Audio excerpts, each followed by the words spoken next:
good. All right, we're live. What's up, everyone? Welcome to Fan Sports New York Varsity. I'm your host, Frank Langella, joined by my co-host, Marsilio Langella.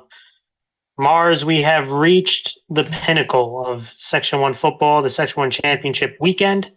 It has been a very good season. I want to welcome our audience. I know they're going to be filtering in. But, man, we've reached it, the championship portion, where quite history can be made for a lot of programs, and programs can cement themselves as champions and in history for their schools. No, yeah, for sure, dude. And the fact that we are finally here is kind of like the craziest thing, because it's kind of been that moment of just finally getting to this point where we wanted to. And by the way, dude, actually you need to set up. I think you need to post the new links. By the way, hold on a second. You know what? Let me fix. Yeah, you need to post this current link. Did you already tweeted something out? Yeah. All right, hold on. Why? What happened? I clicked to start a different one. Hold on. To do it this way. There we go. Well, as we deal with our technical difficulties here, want to welcome in our fans. I know that people are going to be filtering in, and we're going to be going over the games on slate, starting with Friday. And obviously, the games were moved. It was supposed to be in the afternoon and in the evening tomorrow, but that actually is changed because of the storm that is coming. So 2 of the games got moved up, and that is a Class D game that's actually going to start in the morning tomorrow. I believe it's 9:30 a.m. Class D game, and Class A is going to be at 12. I think 12 or 12:30. So one of those, the time slots have been moved to that part. And then obviously Saturday, from what I know, the times are still staying there for Class C, Class B, and Class AA. So we have Class C at Dobbs Ferry versus Westlake at 12 p.m. Class B, Pleasantville, Byram Hills is 3 p.m. and Carmel versus Mamaroneck is 6 p.m. That's Saturday. Friday, Class D, Tuckahoe versus Haldane, which is at 9:30, like I mentioned. And Class A, Somers versus Rye, I believe is 12 or 12:30. I think it's supposed to be a 3-hour window, but that's kind of how that's going to work. But I do want to welcome the audience. Appreciate you guys, as always, tuning in. I sent you a link, by the way, dude. And yeah, thank you guys for stopping by. Obviously, these live shows can kind of get a little crazy with going live versus recordings. Yeah, especially when the link gets butchered. Yeah, so we do appreciate your patience while I fix this. But again, guys, I actually really wanted to also say this before we kind of dive into the show, and it's just to thank you guys as supporters for the work that we put in. A lot of work for this, for the fan sports stuff, and your guys' support has been so important. That's kind of driven us to continue doing it, and this is kind of just a huge thank you for the continued support that you guys have given us this season, and to hopefully continue to grow and to get your support. And we're obviously huge fans of football, and we love talking football, and it's been a joy this season. And just want to thank you guys again for the work you put in. And obviously, you guys can put any questions you guys have. We want to answer any questions you guys have throughout the show. And we hope you guys have a good time listening to our show. And when we dive into the games, Mars, for those that remember and been following us, before the season started, I actually, in our team previews, put out bold predictions for all the classes. And at the end of the year, I like to do what we used to do in a previous show, which is reality checks. And we made bold predictions, and we want to see by the end of the season how right or wrong we were about the different predictions that we made. And remember, these predictions were made in August. So the good news is, Mars, we both broke our 75% win percentage. Probably have to go up higher next year because we both kind of crushed it But the reality check, these bold predictions I made, and if you don't believe me when I made these bold predictions, you can go to our team previews and see the predictions I made at the end of those videos. And so, Mars, I'm going to go through these bold predictions, and you got lucky because you only had to buy or sell. I had to make specific bold predictions.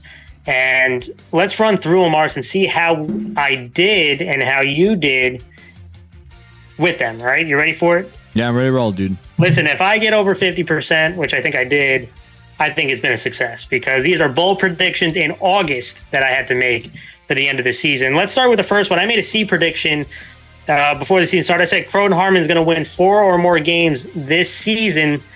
You brought it as well, Mars. You were buying that prediction.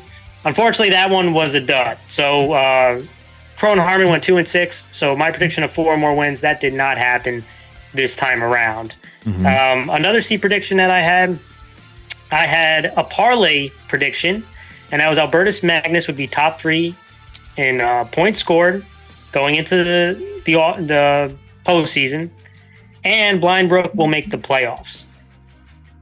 You sold that, so you did not buy my prediction there. You ended up being correct. Albertus Magnus was number 5 in points scored, not top 3. Blind Brook did make the playoffs, but again, a parlay bet, and for those who of age have gambled before, a parlay you have to hit on both bets. You can't just hit on one or the other. So I didn't get both, so that was a dud for me.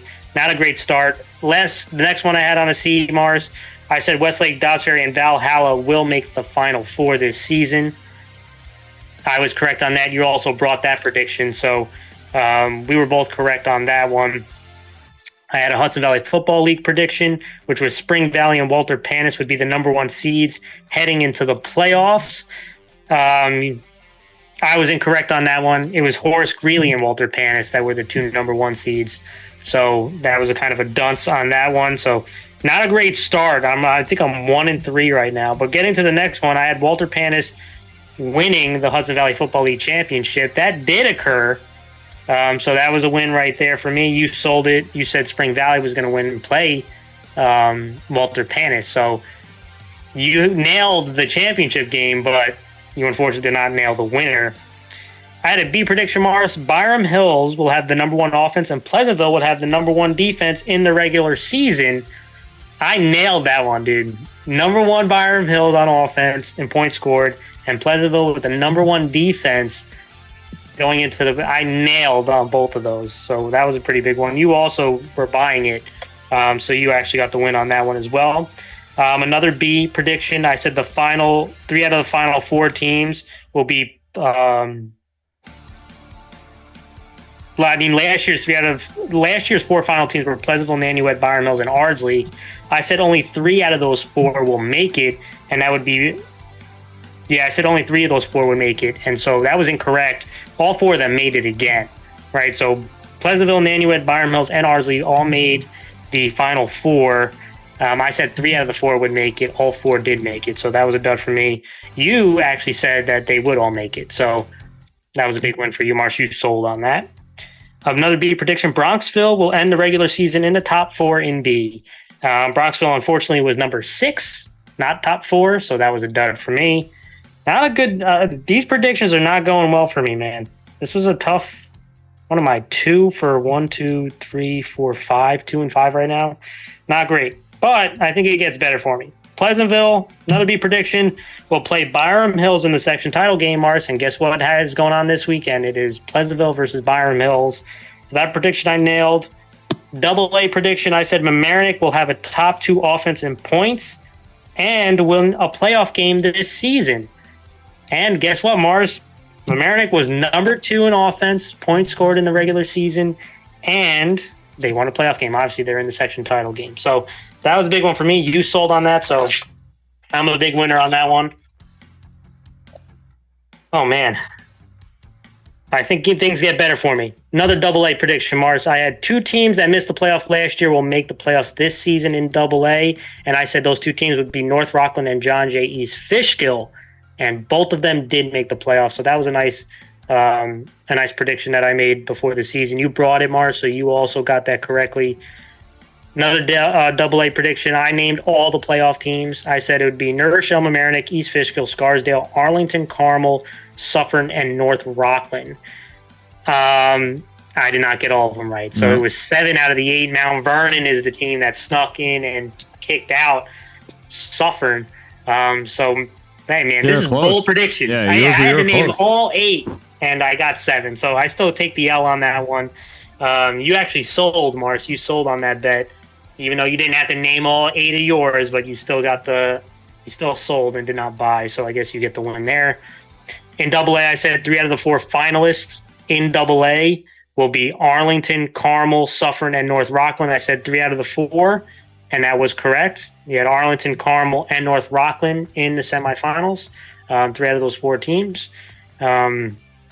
That one was correct. I did make an A prediction. I said Lakeland, Mars, will double its win total from the previous season, which was 2 wins. So I said 4+ wins for Lakeland.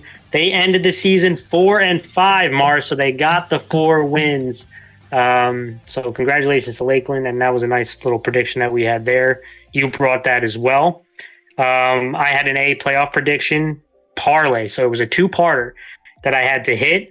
I said Harrison would be top 3 in the league, and John Jay Cross River will make the semifinals. Mars, Harrison was top 3. They were number 2, and John Jay Cross River beat Clarkstown South, even though I picked Clarkstown South. But John Jay Cross River went to the semifinals.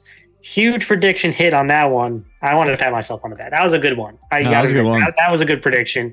In August, I said that. Another A prediction, I said last year's Final Four, which was Somers, Pelham, Mapac, and Rye. I said 3 out of the 4 teams would make the playoffs, and 2 out of the 4 will make the semifinals.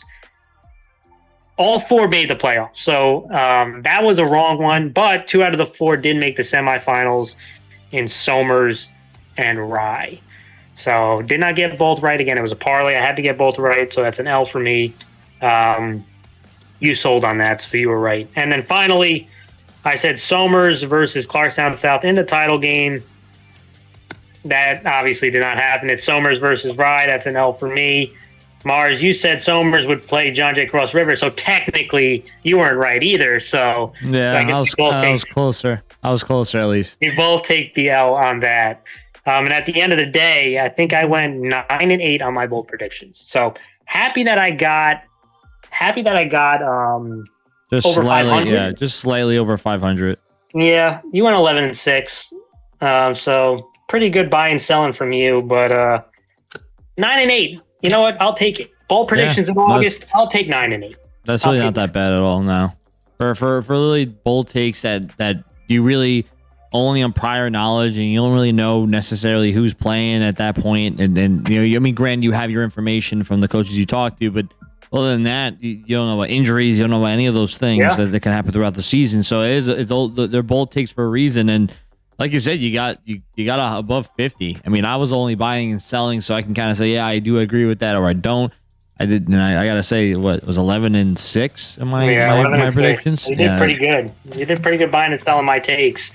But 9-8, I'll take it. All right, Mars, let's get to the section title games now that we're done with the reality checks. And again, appreciate everyone for tuning in. Throw any questions you have in the chat. We will get to it. And we have this on the DVR mode, so you can rewind. Let's start with Class D, Mars, which is tomorrow morning's game between Haldane and Tucko, these 2 big-time rivalries. When you look at historically, Tucko 22-4-1 versus Haldane, and Tucko has won 4 straight. But boy, these last couple games, I think Haldane has really played Tucko tough. And let's start with Haldane. Listen, I've been very impressed with these 2 D teams, Mars. They've had a full Class C schedule, and they have both been very, very competitive and at times dominant against teams that are bigger than them. And Haldane, the last 2 seasons, Mars, 5-4, 6-2, again, 11-6 record. And they have been very feisty. They have been very scrappy, and they have been competitive. And you have to give the coaching staff and the players and the program a lot of credit over at Haldane. And I did, I reached out to coaches, and I do apologize. It was tough for me to really speak to all the coaches this week. Things have just been so slammed, but I did get to speak to Coach McConville, and he was very excited about this opportunity to compete. This team grinds. They find ways to win. against that Class C schedule, like we talked about. And he mentioned about Tucko that he knows that they're very physical and have talented players at multiple positions, but they are confident in the game plan and they feel that this is going to be a very, very competitive game. And I look at this offense, Mars. They were tied for fifth out of 12 C and D schools in the regular season. They've had 3 30-plus point games, but they've also had 3 games where they've scored less than 14 points or 14 or less. So it's kind of been at times very explosive, and at times they've had some difficulty moving the football. And to me, it starts with their running back, Evan Gianchinta, Mars. He's had 3 straight games now of over 100-yard rushing with 127, 113, and 155, and also 8 touchdowns the last 3 weeks. So he is, to me, the engine of this offense. And they're going to have to, against a very physical Tuckahoe defense, this offensive line is going to have its hands full, but they need their running back, Gianchinta, to be a very physical runner. He's going to have to run through some arm tackles. He's going to have to bulldoze through some tight boxes. And they're going to have to use him throwing. He's also a guy who can catch out of the backfield. Who's going to be a very important dynamic for him. He is a big play guy. He is a guy who can wreck the game on both sides of the ball. And their quarterback, Ryan Van Tassel, the last 3 games, he was, there was really, really bright moments, and then there's some struggles, right? So he was 9-17 for one week with 2 touchdowns, also 96 yards rushing. Next week, 3 of 9 for 27 yards and 9 INT, but also had a rushing touchdown. And then 12 of 20 for 179 yards, 2 touchdowns and INT, right? So you can see explosive and efficient days, not so great days, but this is a guy who can hurt you both with his arms and his legs. And so that's going to be another important dynamic. There's going to be times Tucko is very good at generating pressure. And so using your legs as a quarterback to try to evade and try to get first downs is going to be so important in this one. They're going to have to rely on him using his arm and his legs, but turnovers are going to be so important. And they have some guys who have stepped up on the outside who can make some plays. Tucker is one who had a really strong game last week at 4 receptions, 68 yards, and a touchdown. Murray's another guy, had a receiving touchdown last week. Haran, he had a long reception. So there's a couple guys, especially Tucker, who's been very reliable for them and is going to have to generate some big plays in the passing game, because consistently running the ball against Tucko, I don't think it's difficult to do. Tucko has shown at times they can be very strong against the run. So they're going to have to open things up in the passing game and generate some big plays. And this offensive line, I mentioned it. They're going to have to, going up against a physical group, Mars. Tuckahoe has had 14 sacks the last 3 weeks. And so protecting the quarterback is going to be really, really big in pass pro. And turnovers. I mean, Haldane's had 6 turnovers the last 3 games, right? I think I have that number right. It was 6 turnovers. So, again, protecting the ball and protecting the quarterback, 2 really important components for this offense. And to get those playmakers like Van Tassel and Gianchinta going is going to be so big. Defensively, Mars, this is a defense that is very scrappy. They were number 7 out of 12 teams in points allowed. They have allowed 21-plus points the last 3 games. But they've also allowed 30-plus points 2 out of the last 3 games. So this is a defense that definitely has to rebound and definitely has to step up this week against a very, very explosive Tuckahoe offense. I mean, they're going to have their handful. And Gianchinta is another guy, kind of that outside linebacker defensive end. He's going to have a huge game, but he's not alone. I mean, you have Tucker, who's a very active defender for them. Hartman, who had 9 tackles last game.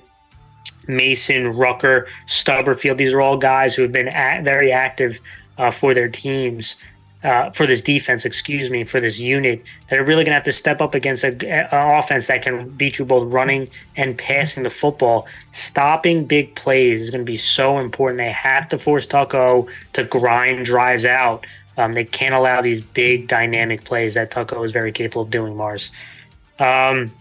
They've also forced 5 turnovers the last 3 games. So that's a big important thing for Haldane. Although they've turned the ball over at times, they've forced some turnovers these last 3 games, which is also going to be very important. Thoughts on Haldane, Mars? Yeah, when you look at Haldane, I think that they've been very competitive all season long, and you do have to kind of, they've been playing a really tough schedule. I mean, when you're a Class D team and you're playing against a class higher than you, and you've been scrappy the entire time, is obviously something that you really hang your hat on, which is great. But obviously, this is the big show. This is the rivalry game. This is where it all matters, right? The section title And at the key thing I'm looking for in this offense is going to be a lot about Evan D'Anchenta.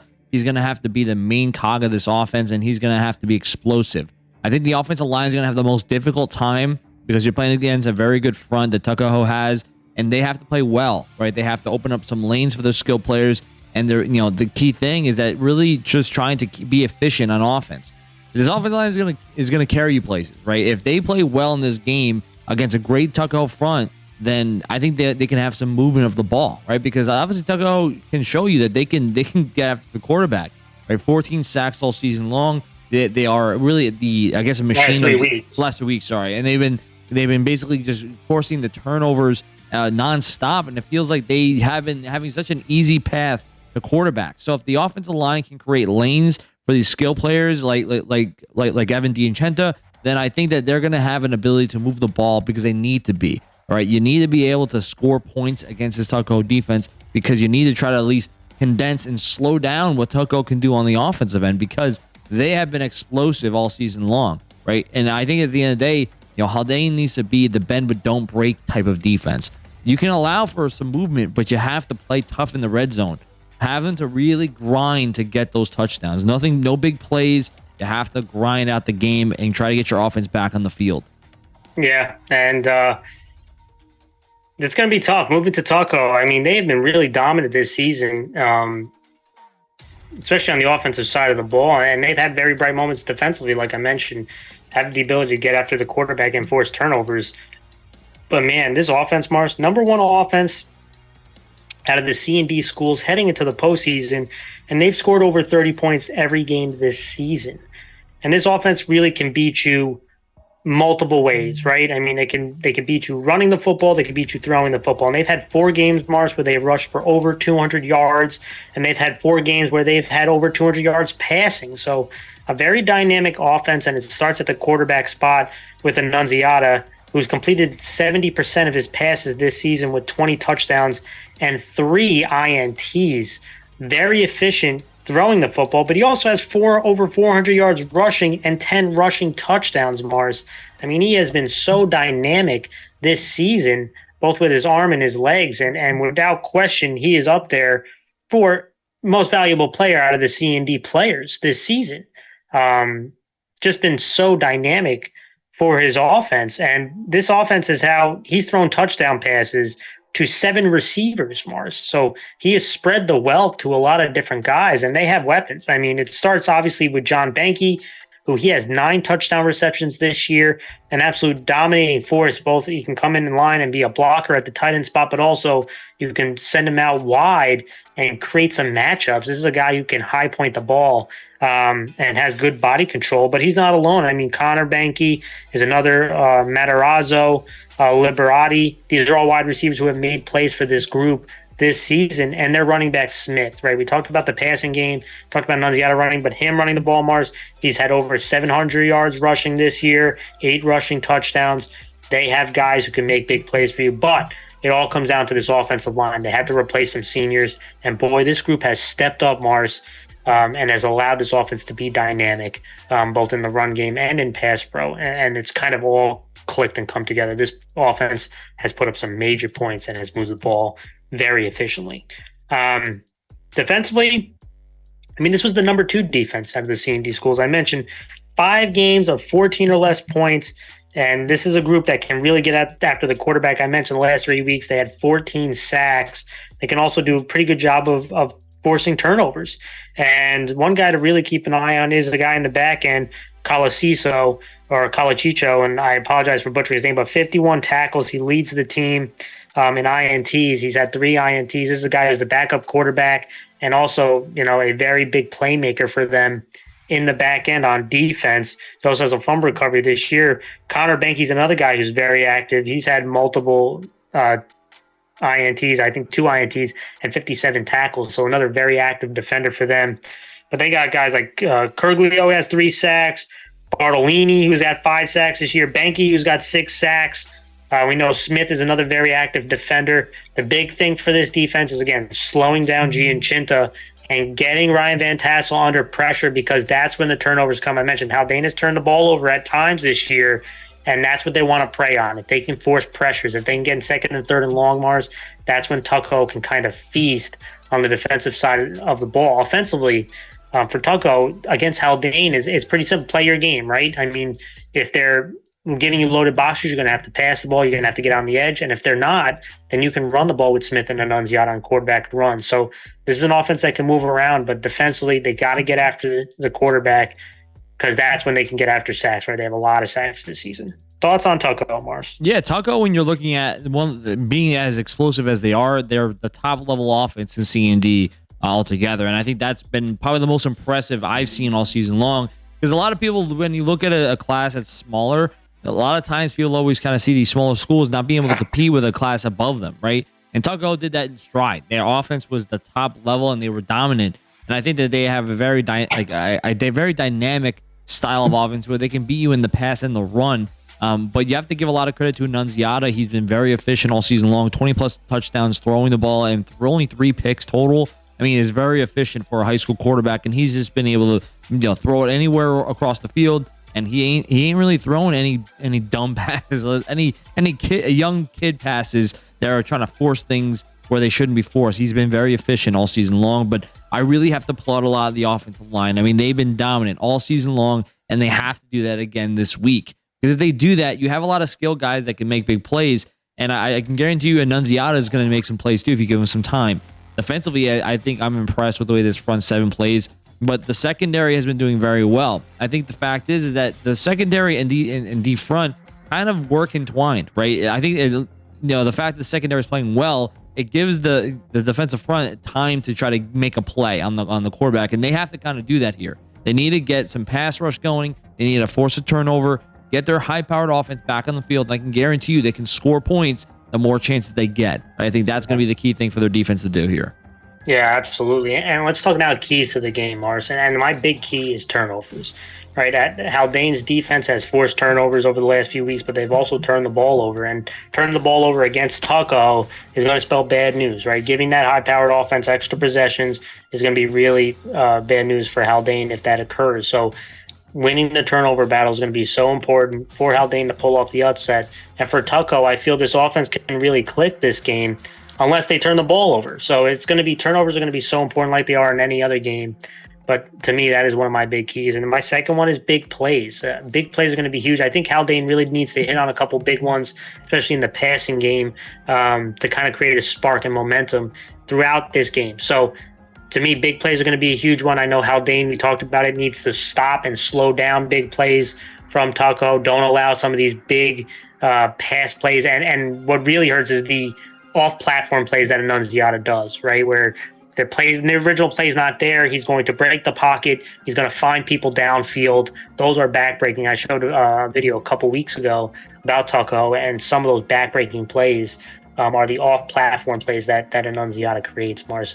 Any other thoughts before we go into the game picks? Yeah, I mean, I feel like it has a lot to do with the front, right? I think when it comes to Haldane, their offensive line needs to really step it up against this Tuckahoe defensive line, because they've been landing on sacks and pressures all season long. And I think the key thing is that if Haldane can try to slow up and give some time for their offense to really get going, open up some lanes on the running end, but really open up some time for the pass, then at least they can try to make some plays, right? And like you said, it's about the big play. They need to land on some of these big plays and score points. If they can get above 21 points, then this can be a game, right? If they get limited to under 14 like they have a few times, that could be a problem, right? And I think they need to land when they get the ball. They need to be efficient, drive down the field, score points. Be efficient at every drive you get. I mean, and the defense, I mentioned Tucko has scored 30-plus points in every game this year, so the defense is going to have to limit that if they're going to have a chance. Let's get to the game picks, Mars.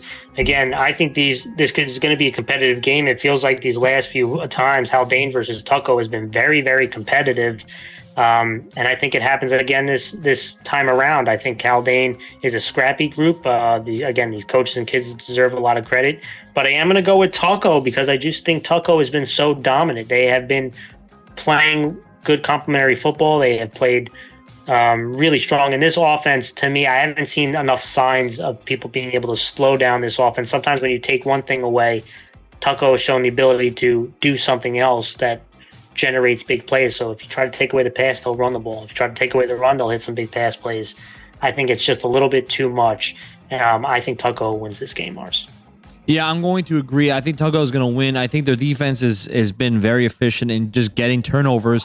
And how high-powered their offense is, I think just every time they get the ball back, I just have a feeling that either they're going to make a big play to score points or they're going to be methodical and drive down the field. And you have to give a lot of credit to Haldane this season. They were tough. They were gritty. I just think Tucko has too much. I think they're going to win this game.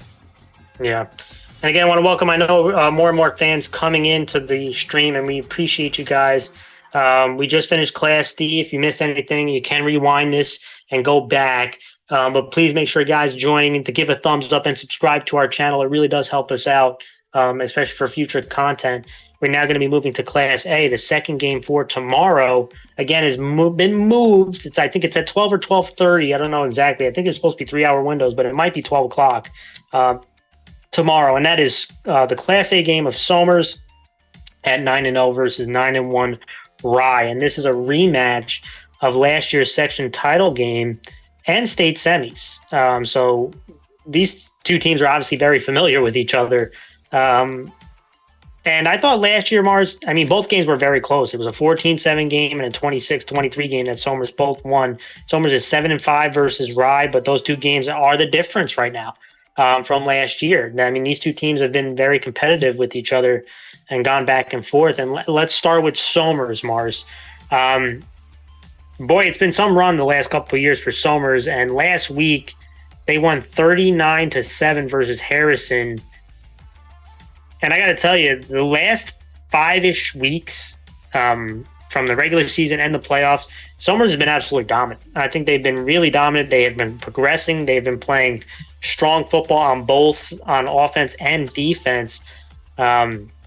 They have been getting better, and they're playing, I think, their best football at the right moment, which is in this moment, right? The section title game. And starting offensively, this is the number 3 offense heading into the playoffs. They have now 6 straight 30-plus point games. So this offense really is humming. And last week, they had a balanced attack. They had 366 yards of offense, 196 of it was passing, and 170 of it was running. So, again, real balanced attack. And those are, to me, the most deadly is when you can do more than one thing. Because, again, you don't know what's going to happen. The weather could be bad, right? And we know they moved it because of the storm. You know what I'm saying? You need to be able to do more than one thing to be a consistent offense.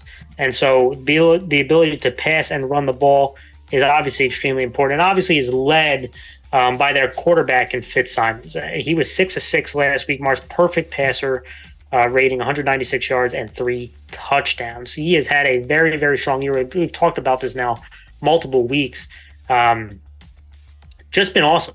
There's not enough praise I can give their quarterback Fitzsimons, who has made very decisive reads. He's made accurate throws, and he's attacked each level of the defense, whether it's some deep shots, intermediate shots, short shots, and very rare occasion when Somers has had tight games, he has come through for them.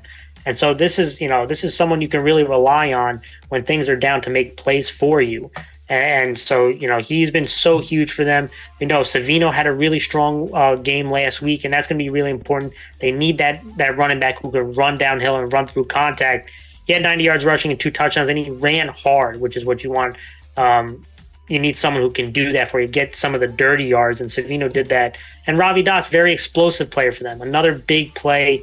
He's a guy who once or twice a week now generates a huge game-breaking play. He had 2 receptions for 92 yards and a touchdown, also 40 yards rushing last week. So those are kind of the well-known 3 guys that we talk about, right? With Fitzsimons, Savino, Ravi Das. But there's other receivers who make plays for them. And we've talked about them over the weeks as well. And Sullivan, who had 2 receptions for 65 yards and a touchdown. Violante is another guy who had a receiving touch. He had 35-yard receiving touchdown. Ostrander has been another very reliable guy for them throughout the season. So you're seeing other guys stepping up for this offense. It's not just the household names. And obviously, this offensive line, Mars, this offensive line has really stepped up. They've been dominant. Guys like Polito and Kreco and the rest of that offensive unit. We've talked about them before the season, and now you're really starting to see them impose their will on people and be a dominant force both in the run game and in the pass game. So obviously that's going to be a huge one. But let's talk about this defense. And I actually have a little bit of film for this defense. This is the number one defense. I did film last week on them, I think it was, and they continue to impress me. All right, this is the number one defense heading into the playoff, Mars. They have 1 touchdown allowed in each of the playoff games now. Now 5 weeks of allowing no more than 1 touchdown, right? So, again, I mentioned the offense is clicking, defense is clicking, and they are really tough to run against consistently. And last week, they were tough to run against, Mars, get you into second, third, and long, and that's when they really start hunting at you. The defense had 6 sacks, Mars, and 3 INTs, including a defensive touchdown. Now, the question to me is Rye has had turnovers. They had turnovers last week, and at times they've had some big turnovers that Somers will capitalize on. So, to me, when I look at offensively, we know Somers wants to be balanced, and they probably will be balanced. They're going to be facing a Rye defense that brings a lot of pressure, right? They'll load up the boxes. Some guys will drop into coverage. Some guys will be blitzing. They want to create some confusion up front. They want the quarterback to make fast reads. But defensively, I tell you what, Rye wants to try to run the ball, and Somers is tough to run against. And if they can get into that second, third, long, that's when they can prey on some potential Rye mistakes. And that's by getting after the quarterback. And listen, Cole last week, Mars, had 4 sacks. The defensive line was absolutely disruptive. He had 10 tackles. Forbes was also very, very active with 12 tackles, including 3 tackles for loss. We know Polito, hard to move. When you put him at the defensive tackle spot, he is hard to move up front and generate space. Newman's another guy who had 6 tackles. But this defense is led by Kennedy, their linebacker. This guy is all over the field on tape at the linebacker spot. Big-time playmaker for them. He had an INT touchdown last week, but he's always around the ball, has a real strong nose for it. But there's, Kreko had a sack.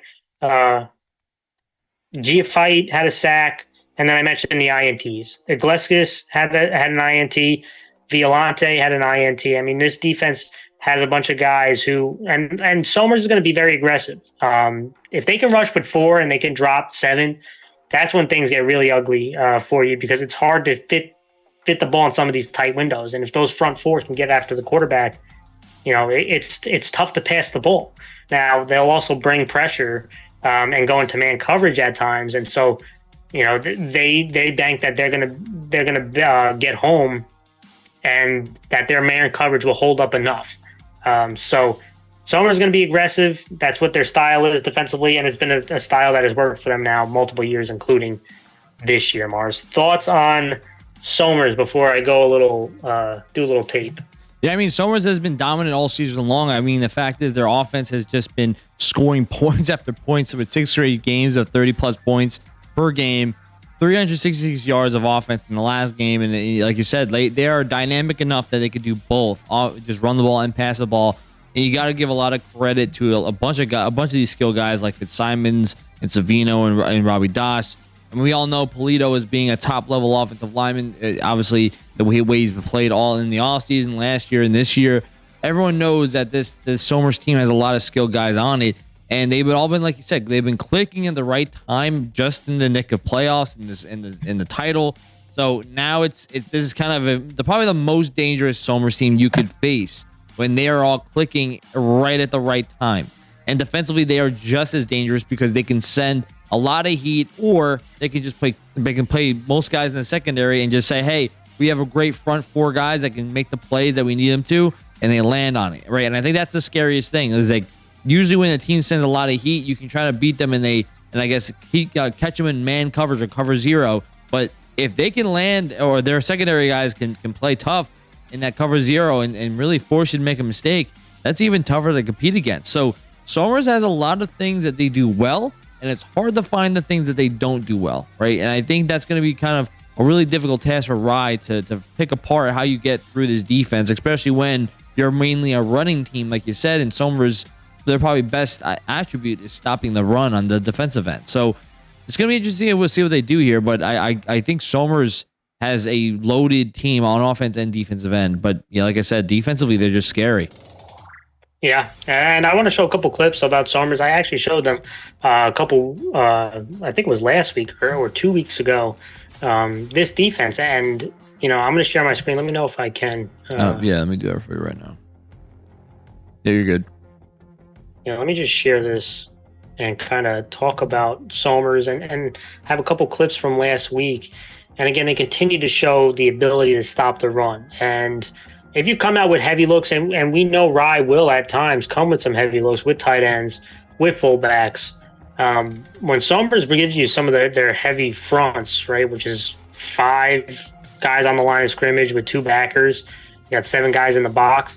Very hard to run the ball. I mean, you're going to see they're going to get motion. You're going to get a fullback here, but there's no movement, right? I mean, you're trying to get some double teams here, Mars, trying to get some movement up front, but they got some beef up there, and they're hard to move, and it allows linebackers, and you saw the linebacker attack the line right at the snap, to get to the football, right? That allows them to get unblocked, allows them to attack the football, and you can see, like, there's not much movement, and this is against a pretty strong Harrison front line. But look at these guys. I mean, there's no movement here. And you got Polito in there. They're hard to move, and now these linebackers attack the line of scrimmage. They don't have linemen coming into their face. They can now read the ball better, and they can attack downhill. They're really tough to run against. And here we go again, right? The eye. And you're going to see Rye try to show some eye. I know this is by the goal line, but watch how these guys swarm to the ball. They do a real good job swarming. There's not a lot of movement. And again, you're trying to hopefully get some wash downs right here. Get a decent block out on the edge. You could see a lane opening up initially, Mars, right here. But because of Somers' speed, right, they have some size to them and some speed, especially in the tackle box. Those things close quickly. And you see, even when you break a tackle, it feels like an game. But look at the swarm right here, right? I mean, that's kind of what makes Somers really well. That even when you feel like you have a little bit of a lane in the tackle box, right? You have a nice seal, but look at even when missed tackle, you see him swarm to the ball. You see the linebacker flying over the top, making a big time hit where it gets no forward momentum, right? So, I mean,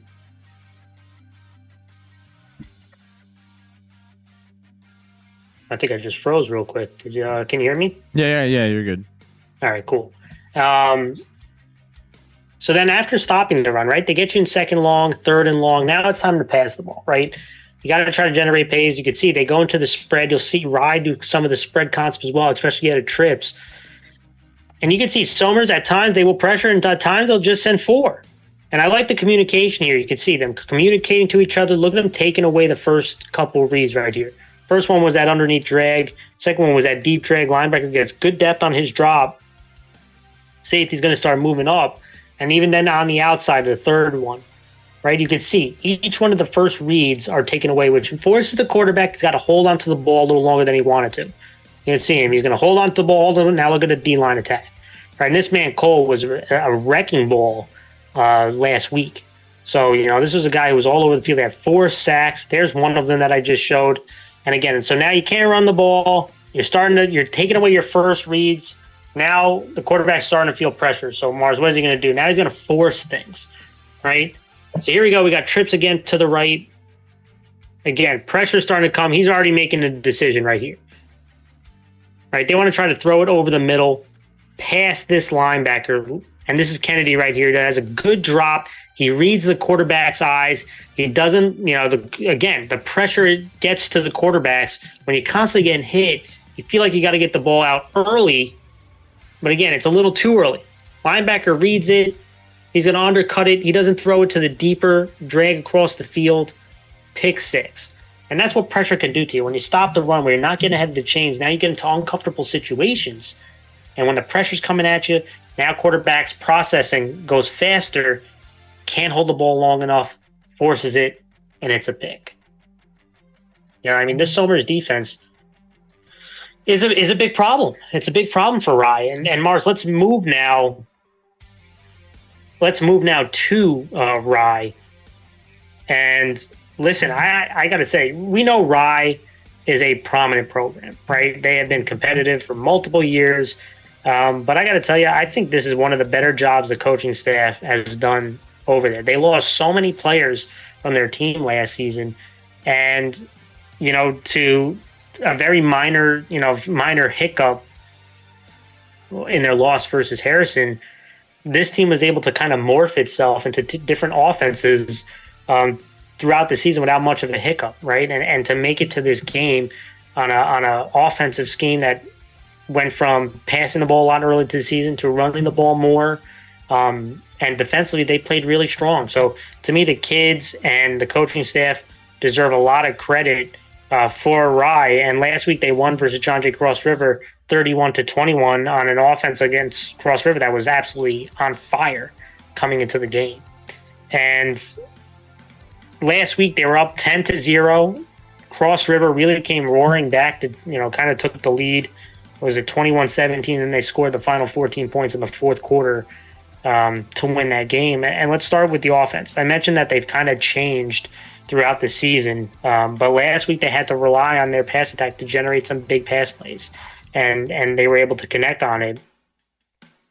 So, but they still maintained their balance, right? They had 31 rush attempts last week, Mars, versus 27 pass attempts, and they have 460 yards of offense. 307 of it was in the passing game, but they also rushed for 153 yards. So they were getting contributions on both ends, and they showed that balanced attempts, right? Which I think is Rise when it's at its best, when they are balanced. And so they were balanced last week. Now, the issues that they ran in, Mars. There was the good things I mentioned. The bad things last week, they were 3-9 on third down, which is 33%. It's tough. We got to convert on those third downs. And they had 4 turnovers, right? 4 turnovers is not good. 3 INTs and a fumble. Too many turnovers can kill you. And I do think it really hurt this offense at times. And quarterback A.J. Miller, 13-27, 307 yards, 2 touchdowns, 3 INTs. Richardson is another guy who's such an important running back for them. He had 17 carries for 82 yards, but he also had a fumble. So, again, can't turn the ball over. Richardson's really important for them. A.J. Miller is really important for them. You got to protect the football, especially against a dangerous defense like Somers. When their offense is clicking, giving them extra possessions is deadly. Luliano, their running back, he had 49 yards rushing and a touchdown last week. Cavatoni, we know, has been another reliable running back for them who lines up also as a wing to block. So we know that they're going to rely on running the football with a couple of these guys like Richardson and Cavatoni. But the big pass plays were a huge difference last week. And Raph McSweeney, 180 yards receiving, 2 touchdowns. Mars had 2 huge receptions, game-breaking receptions. Barlett has been another guy who's been coming on the last couple of weeks. He had 4 receptions for 47 yards. And we know there's some of the other big targets, right? Like Stevens has made plays. We know about Kessner, Housen, Atkins. So they have some guys that have stepped up throughout the season to make plays for them. And I do think against Somers, who can load the box at times and blitz at times, they're going to have to win on one-on-one coverage. They're going to have to beat man-to-man coverage. And a guy like Raph McSweeney can definitely do that. I mean, we've seen that.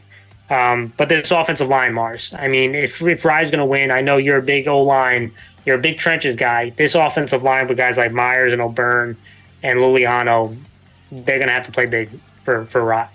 This offensive line is going to have to go up against a really tough front. At times, they have shown to be dominant. I do think Rye's kind of rocket going up and reaching the section title game has been the improvement and the consistency of this offensive line.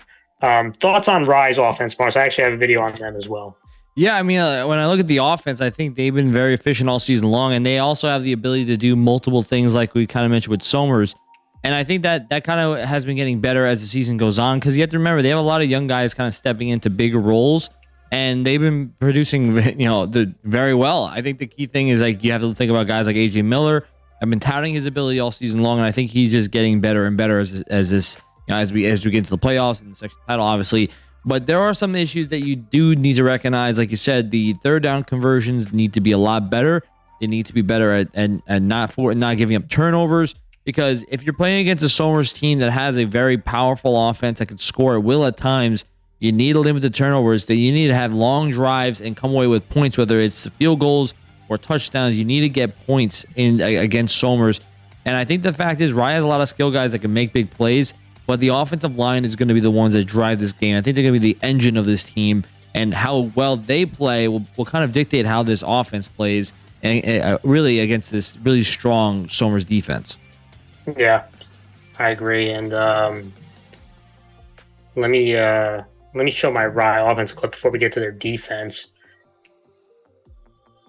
And I realized I didn't have the video on full screen, which is kind of foolish of me, but let's fix that this time around. right. Yeah, so here we go. Talking about Rise offense, and to me, again, starting with the rush attack and this offensive line that have really done a good job this season and really emphasizing the rush attack. And they'll rush it in multiple ways, right? They can rush out of the spread. They'll rush where they'll bring in kind of tight ends, H-backs, fullbacks, and they like to create movement up front, right? And give their running backs some lanes, whether it's off tackle, which is really heavily what they like is the off tackle stuff. Some of these cross block actions, right, to kind of stretch out a defense. And you're going to see they motion this guy right here. You're going to get a kick out, this guy coming inside. You're going to see these two linemen cross block each other, center getting up to the next level. And it's going to generate a nice little lane. And Richardson has done a good job of hitting the hole hard. Right, and that's going to be really important, especially against Somers. You really need to hit the hole hard. And you could see, really good job up front right here, Mars. You seal right there, nice kick out right there, getting to the nice block right here. And there's a linebacker that can make this play. And this is what, in my opinion, really important for running backs who, if you want to be referred as an upper echelon running back, what do you need to do, Mars? You need to be able to make that first guy miss, in my opinion, more than 50% of the time.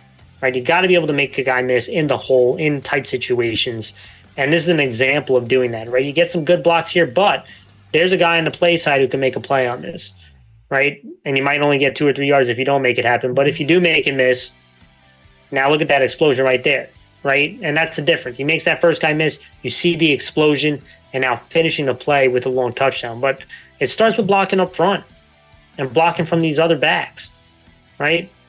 Get a body on a body right there. Pretty good job by these linemen. One cut, and he's out, right? Nice explosion right there after making the first guy miss. Really nice play. I mentioned again, coming with multiple backs and 2 wide receivers, then they can bring in the heavy stuff, right? They'll bring in tight ends. They'll bring in fullbacks. And this is another kind of an off-tackle play. You're going to get a bunch of down blocks. You're going to get a guard pulling across, kick-out block by the fullback. And again, generating movement, right? Look at the movement they generated here, Mars. A really nice seal right here. And you get a kick out, this guard pulling around. A seal here and a seal here. And what do you have? You have an alley, right? So a nice little kick out block right there. And then there's Richardson, right? Running hard. And these are so important for Ride. They need to get these hard-earned runs against Somers because this is what their identity is. They can't just sling the ball around all the time.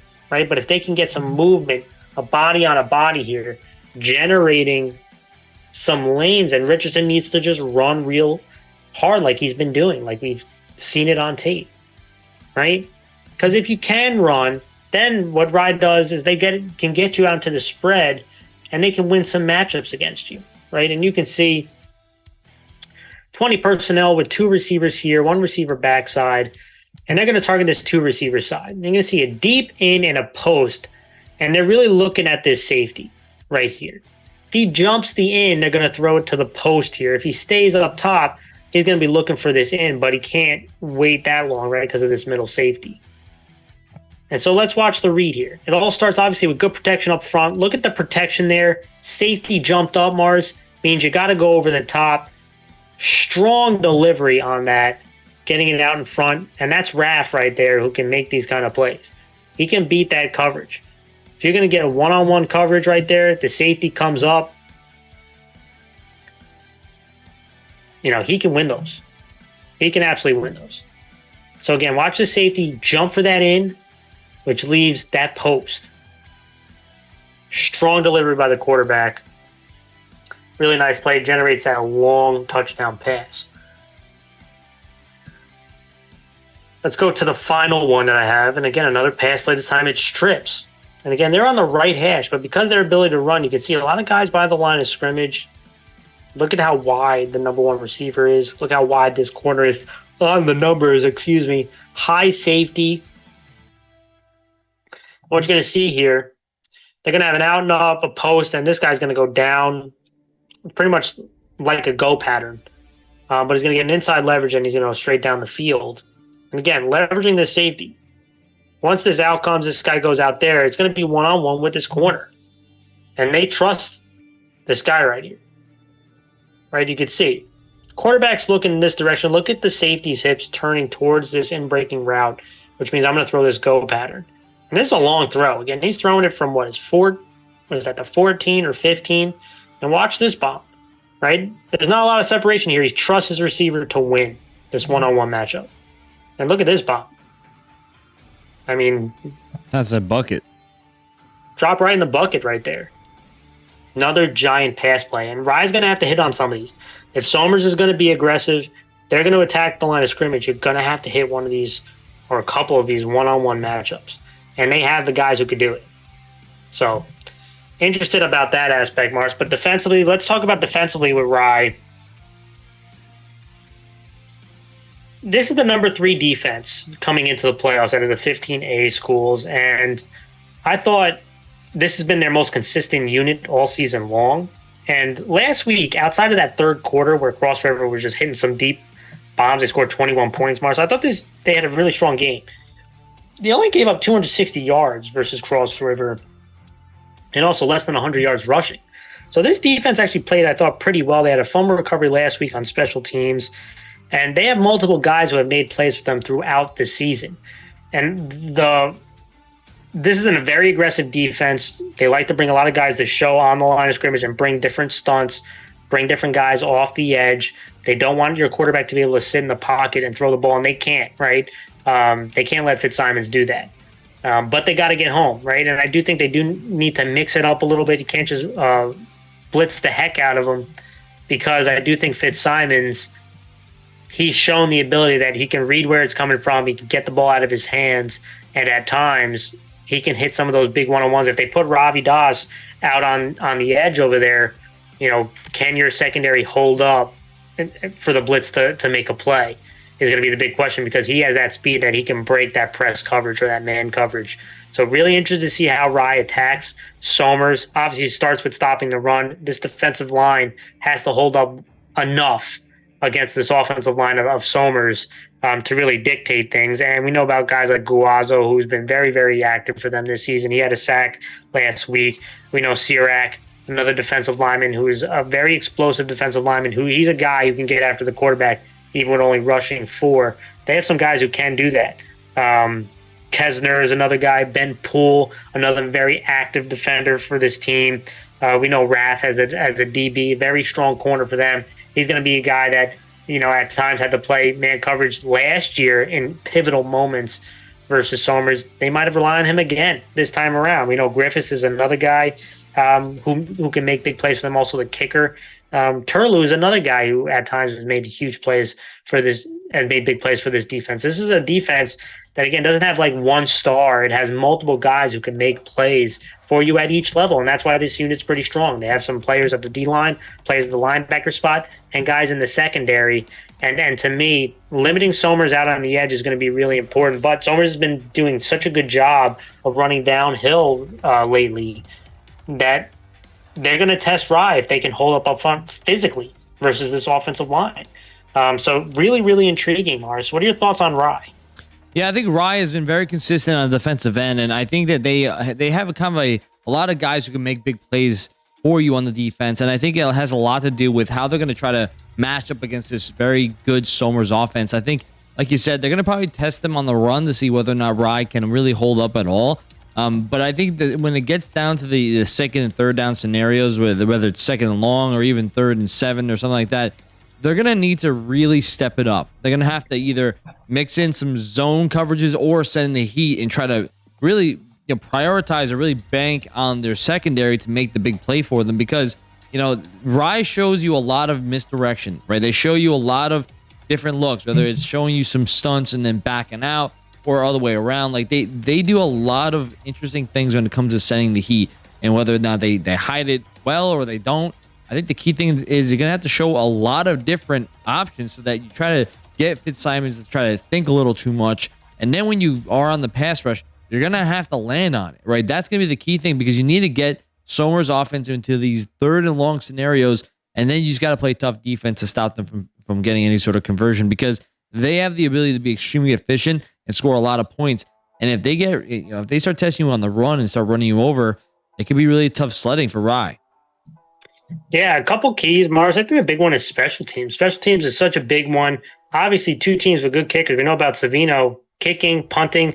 Griffiths is another guy on the rise side. He had a big field goal kick last week. Special teams is going to be huge in this one. They when you have two even teams, that could be the difference, right? Field position, making a big play in a return game. We've seen that before in Somers and Rye games. That those are big ones that can turn the tide for me, and that's kind of one of the big keys that I'm looking at is we talk offense versus defense versus offense, but this special teams units are going to be huge in this one. Mars, any final thoughts before the game pick? Yeah, I mean, I feel like a broken record, but I feel like it's going to be the fronts that from the. I guess my opinion would be the Somers defensive front and Rye's offensive line that really is going to be a key for me because Somers' defensive front's really been dominant on the rush defense, and I think that if Rye's offensive line can open up lanes, then that at least gives them some facets to move the ball. I think Somers is going to probably try to prioritize stopping the run, and they're going to send a lot of heat. So can this Rye offensive line stand up to this very good Somers defensive line? It's going to be interesting to see. I think it's possible, but that's going to be the big matchup for me.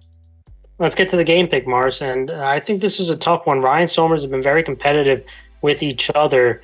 But I'm going to go with Somers. I just feel that they are playing really well at the right time on both sides of the ball.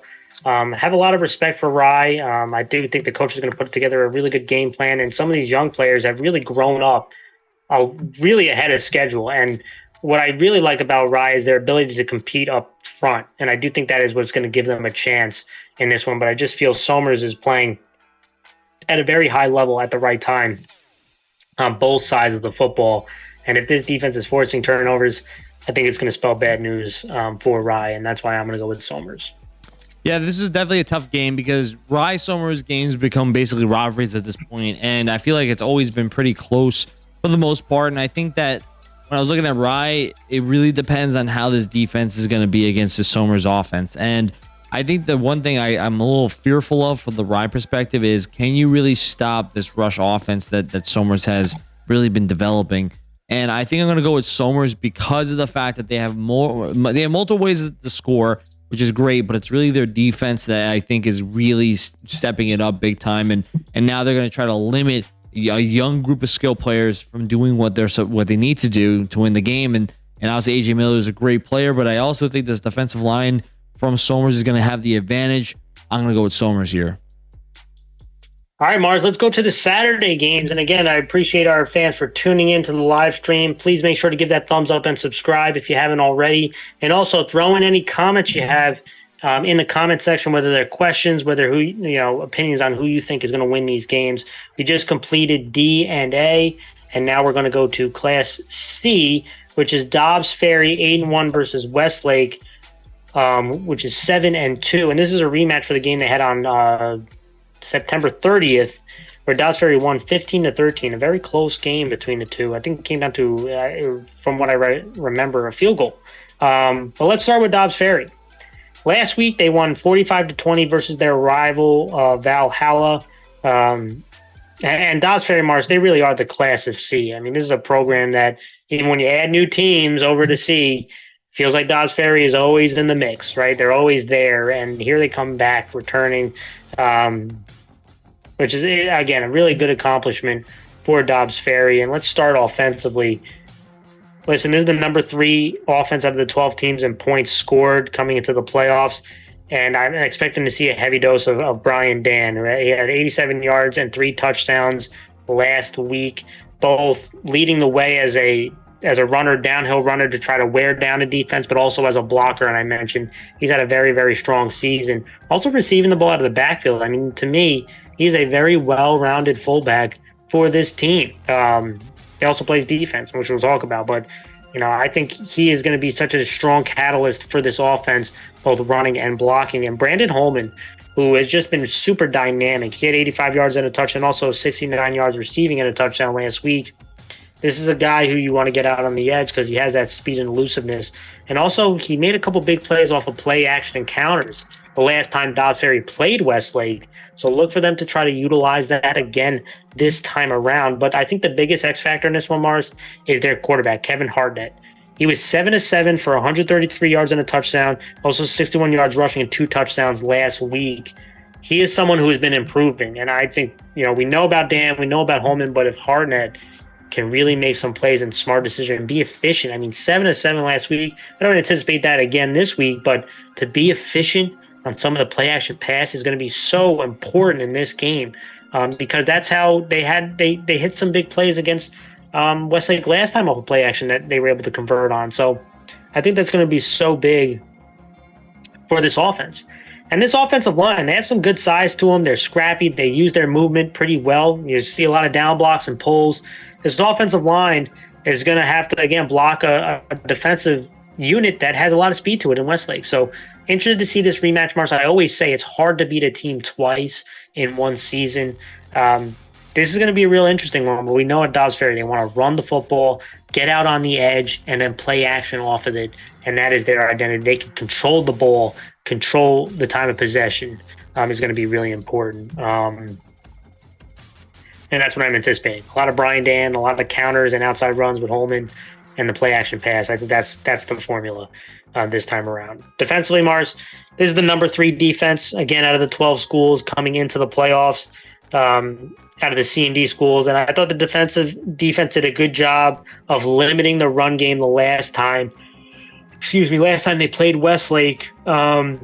And then that's going to have to be repeated. I thought they prevented big plays from Westlake, which was huge. They're going to have to do that again. The defensive line did a really good job of holding their ground, Mars. They like to get a lot of doubles to the next level, and they weren't creating a lot of movement versus Dobbs Ferry, which is really important. It allows your linebackers to be very aggressive and to shoot holes that open up to create some negative plays. And that's what worked for Dobbs Ferry for the most part last time. And we know that they have a bunch of guys who also make big plays for them. We know Keon Sampson, who really, he led the team last week, very active guy last week. Brandon Holman had an INT. He's also been very active on the defensive end. We know Brian Dan, when they put him at the linebacker spot, likes to bring a lot of stunts and shoot gaps. Patrick McGoey, been another very active defensive player. Owen Fisker, another linebacker who's very aggressive as well. And another guy to keep in mind, Mars, if they're able to slow down the running game, that's when we get into more passing situations. Drexel Lewis, he had 2 INTs last week. He's had 12 INTs this season. Not a very big guy, but boy, he plays coverage really well. He has become a very big-time ball hawk. Really impressive season that I've seen from Dobbs Ferry. I actually have a breakdown on their defense, Mars, but what are your thoughts on them? Yeah, I mean, Dobbs Ferry, I think, has been, they've been a dominant team in C for years now. I can remember back when Brian Dan, we had the Dan brothers on the same team. They were dominating. Harry Dan and Brian Dan were dominating together. When Brian Dan was converted from an offensive lineman to a fullback, just thinking about how many years that Dobbs has really just taken over, right? And I think that when you look at this team, they are extremely well-rounded. I think they have a lot of skill guys that can make big plays. Obviously, Brian, we already know Brian Dan as being as good as he is, but Brandon Holden has been playing very well, and obviously Kevin Hartnett has been also very impressive. And like you said, he's kind of seen as like the engine of this team. He kind of is the biggest factor. I think when you look at, because Brian Dan can do really, he's been consistent all year long, but it's really going to depend on how Kevin Hartnett plays is to really push this offense. And he has just been doing very well, just in my opinion. But the offensive line has just been consistent. They've been moving bodies around, giving their guys a lot of space to make big plays. And Dobbs Ferry is not a complicated offense. It's a run inside, run outside, play action, and let's just keep hitting them with the same trio over and over again until the game turns into like an hour and a half long, right? That's basically what the trio, the golden trio, you can say here. And essentially, Dobbs Ferry has been dominant in doing so, right? I think they're really going to try to establish the same consistent trio that we've seen all season long against Westlake. And defensively, I think you have to applaud the way that this secondary has played. It has now given the front seven the ability to send more people to really force some big plays, force some rushes, and try to get some sacks, and really just force negative plays up front, because they've been consistent. They've been forcing turnovers and getting the ball back on this offense, and then it just goes right back into that golden triangle where they just continually drain the clock and just run it right down your throat. And I think Dobbs Ferry all around has been very consistent all season long. So offense and defense doing very well. Yeah. Well, let me show a little bit of the clips on the Dobbs Ferry defense, and I'm actually going to bring up some of the tape that they played against Westlake, and we know Westlake wants to run the ball, right? And they run a wing T style offense. So the big thing up front, again, first off, you have 1, 2, 3, 4, 5. You have 6 guys in the box. This is obviously near the goal line, so you can have more condensed formations. But this can kind of run true no matter where they are on the football field. And it's up front, the guys not being able to be pushed off their spot, right? They don't want to generate a lot of movement, which will allow the linebackers to be very aggressive. And you're going to see, again, this is going to be a run play in that direction. Watch these linemen up front. They're not going to create a lot of movement initially, right? There's not a lot of movement. And look at how aggressive the linebackers are, right? They're shooting gaps right away based on the reverse pivot of this quarterback. And you can see shoot gap right here, shoot gap from the backside and come down the line. But look, right, these guys are not getting pushed off their spot, right? And if these linebackers are tackled fast, these guys can't double up to the backer. So you're going to see that they're very aggressive. They shoot these gaps right here. Even the backs don't realize how fast they're. Like they generate those negative plays because how aggressive they are attacking the line of scrimmage. Again, watch it from the top. Look at the linebackers. They're going right away, right? It's almost like they're on stunts right here. And you can see both the linebackers getting their hands on the ball carrier, generating a negative play. There's another view right here. Different play. Tight end wing. T-back formation. And you're going to see this is going to be play action. They're actually going to create a motion. Watch how the defense kind of adjusts to the motion. You can see he's going to bail out to the flats. He's going to come over the top. And again, it's going to create them tilting that way for the play action pass. And these linebackers are flying up the field. I mean, they're looking to stop the run. Watch this linebacker right. He's going to just shoot the gap. He's going to shoot the open gap when they create this double team right here. And again, it leads to a sack. And you can see they have this covered, right? It's because they tilted, they motioned with it.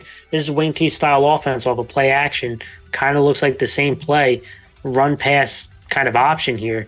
But look at these linebackers. Again, they don't sit, they don't wait. This is the kind of the aggressiveness they're going to have to use against this wing T style offense that you know likes to run the ball. Now, if they can get them into second and third and long, I think Westlake is more comfortable when they're ahead of the chains and they're running the ball efficiently, and then the play action pass can come out of that. But, man, you're going to see there's a corner right off this screen right here. I wish I had the full view. But this kid, Drexel Lewis, is a guy who, and you're going to see one-on-one, they try to throw a fade on him. He's not a very big guy, but, boy, he plays the ball well. And we've seen this now. He's won 12 INTs on the season. You got to be doing something right. And you know what he does right? He gets his body into the receiver, and he goes and attacks the football. Right? He doesn't sit and wait. He gets his body into the receiver. Look at the body position here. And look at him go up and get this ball. I mean, he's not a very big guy. But this is a guy, again, one-on-one, try to put a big receiver on him. And he gets into the receiver, attacks the football. This guy is a ball hawk. And if you get into passing situations, you have to kind of be aware of where he is. And I, quite frankly, I would throw away from him because, you know, he causes problems. All right, Marsh, you want to go to Westlake now? Let's talk about Westlake. Listen, last week they won 39-13 versus Blind Brook offensively. Number 2 offense going into the playoffs. They have, I think it's 7 or 8 games that they've scored now over 30 points. And this rush attack is extremely potent. And then they've done a really good job of kind of sharing the wealth. They have multiple backs who can hit big plays for you. They'll have fullback runs. They'll have halfback runs. They'll have quarterback runs. And you're going to see wing T, right? They'll bring in tight ends with wings. You'll see the wing T stuff.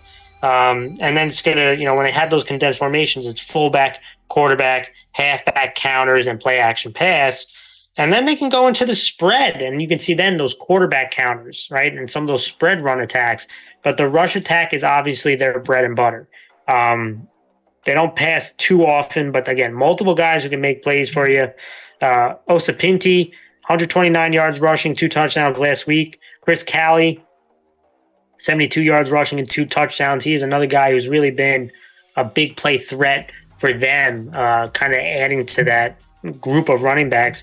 Knapp had 95 yards rushing and a touchdown. We know about Pagan at the quarterback spot. He has the ability to run and also out of that play action. That's when I think he's most dangerous, out of the play action. They're not just a drop back and throw it 25 plus times. I don't think that's how that offense becomes efficient. I think that's actually when things are on the wrong foot. And the big thing, Mars, turnovers. 0 turnovers last week. I think Westlake protecting the football is so important. They ran for over 350 yards last week. I mean, that's their offense, right? They want to dictate to you running the football. Similar to Dobbs Ferry wants to run the ball. These are two teams that really want to run it right down your throat. I actually have a video on them, Mars, but I'll let you talk. I guess we'll do the video at the end. Let me just talk defense for them, because this is the number one defense out of the C&D schools going into the playoffs. They've done a very good job of preventing big plays, which has been huge for them, and causing turnovers. So they protected the ball on offense. They're forcing turnovers on defense. Last week, they did give up 334 yards of offense, which was a little bit high to them, especially 241 yards passing. But they're not going against a huge passing team in Dobbs Ferry, but play action is going to be huge. But 4 of 13 on third down, Mars. They were really strong on third down. They won the third down game, which is really important. That's where it forces those fourth down punts. And also 1 of 3 on fourth down. So they forced a couple turnover on downs, but they do have to do a better job versus play action, which hurt them last time versus Dobbs Ferry and some of the counter action out on the edge. But they got muscled a little bit with Brian Dan running the ball and with Holman. So look for this speedy defensive unit to be, there's not one guy who's going to tackle Dan, Mars. You need multiple hats to the ball, and you cannot let him get a running start, right? You have to meet him at the line of scrimmage to generate some of these negative plays. Thoughts on Westlake before I show the offense? Yeah, I mean, when you look at Westlake, they offensively, I think they have a lot of guys that can really hurt you. And I think the fact that they run that mixed wing tee and spread offense does keep defenses on their toes. Guys like Chris Callie have been playing very well. I mean, he's been doing both on the rushing end as well as even catching the ball out of the backfield. And then you have Pagan, who's obviously playing well as well. I think he really thrives in the play action the most. And when you look at defensively, they've just been winning the turnover differential. I think overall, defensively, they've been forcing a lot of turnovers, and offense has just been efficient.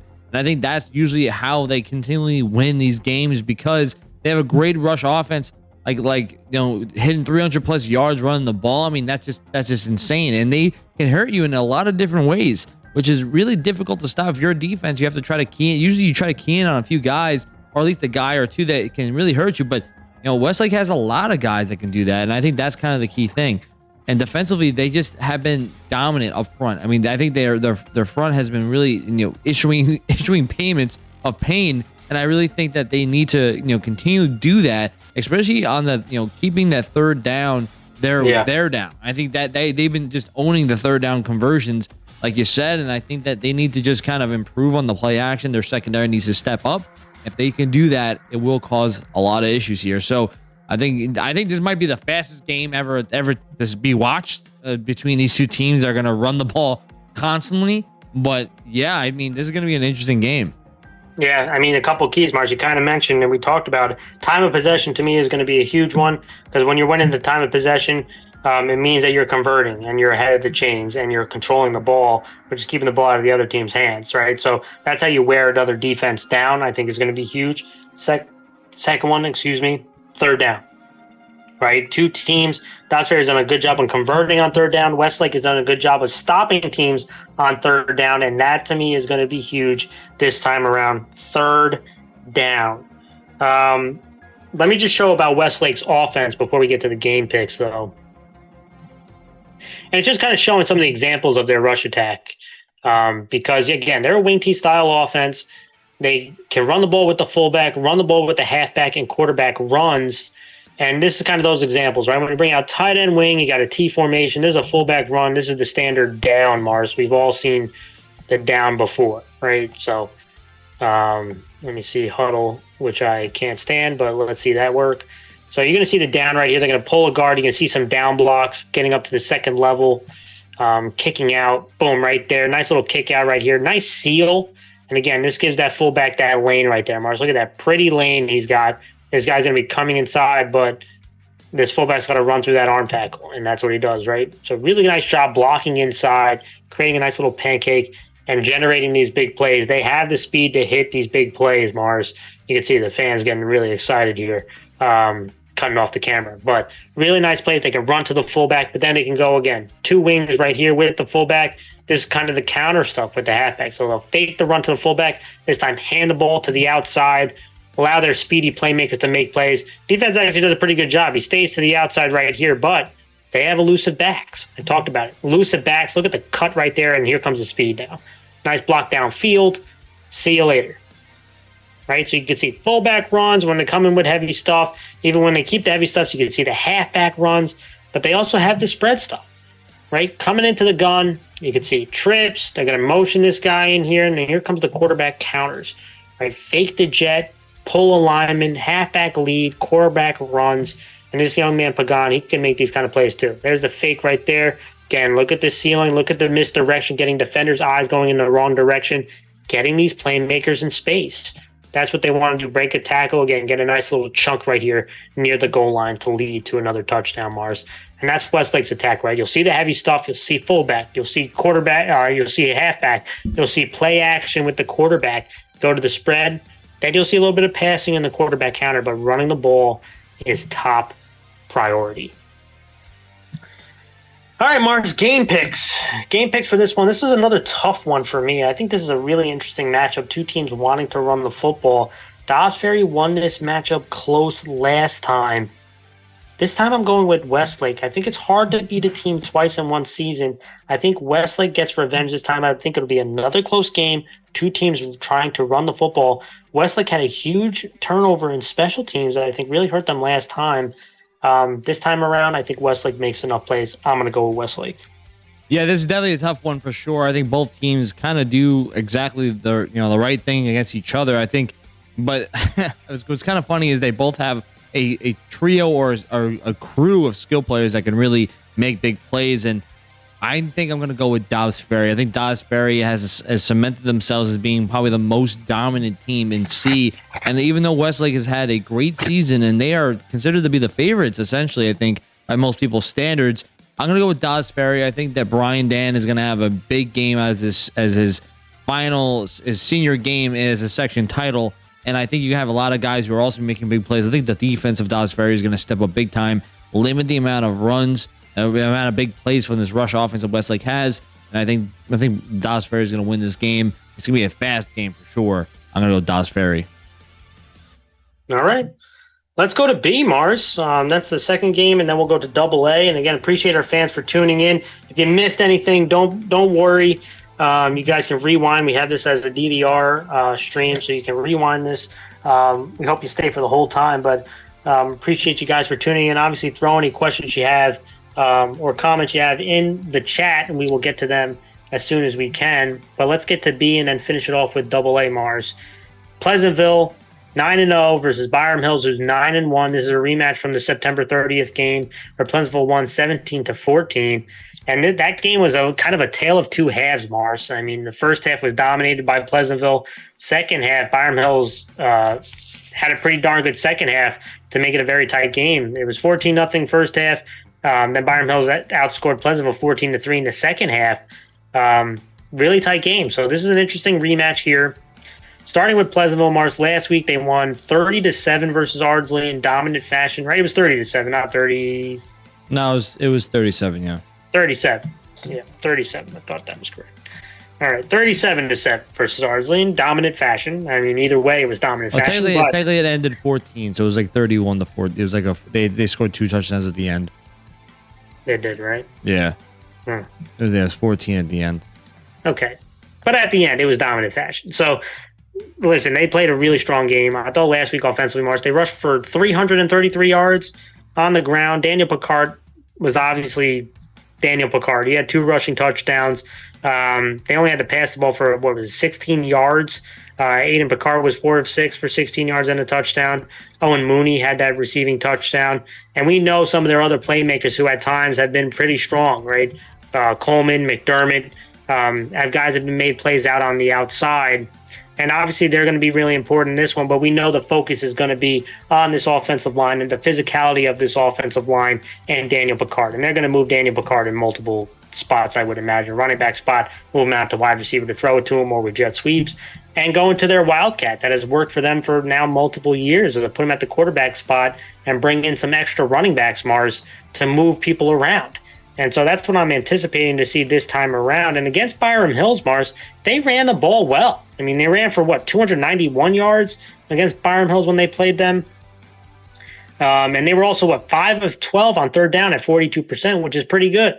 So last time they played Byram Hills, they were able to run the ball efficiently, convert on third downs. But in the second half is where things kind of spun out a little bit. They had a fumble, right? It was in the second half. They had a fumble versus Byram Hills near Byram Hills end zone.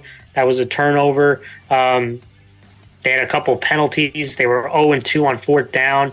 So, there were things in the second half that didn't work out well, that Pleasantville had opportunities with.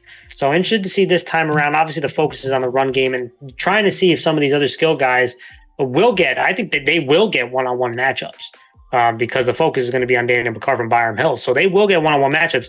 Can they execute, right, is going to be kind of the big thing. But big focus on this offensive line. I mean, they're going up against some big boys in Byram Hills. We know about big number 72 is very disruptive on their side, on Byram Hills' side. This offensive line has its hands full, but they have lived up to their mantra and their standard. They have moved body this year, and they have run the ball very well, and they're going to have to do it again this time around. Have a video on Mr. Picard, Daniel Picard, who has had a sensational season, which shows some of Houdini himself. But let me talk about defense first and get your opinion, Mars. Listen, this is the number one defense coming into the playoffs. We talked about earlier in the show. They were dominant last week. They allowed 127 total yards versus Ardsley, 38 yards rushing, Mars. They forced 4 turnovers, including 3 INTs, one of the INTs for a touchdown. And they allowed 1 of 8 third down conversions. I mean, this defense really was suffocating last week. 1 of 8 on third down against Byram Hills. They allowed 308 yards, right, which is pretty good amount of yardage. 74 rushing versus Byram Hills. So they did give up some big rushes, but they had an INT versus Byram Hills, a big one. And they also 2 of 10 on third down, right? So they were really strong on third down versus Byram Hills, which is really important. 0-2 on fourth down.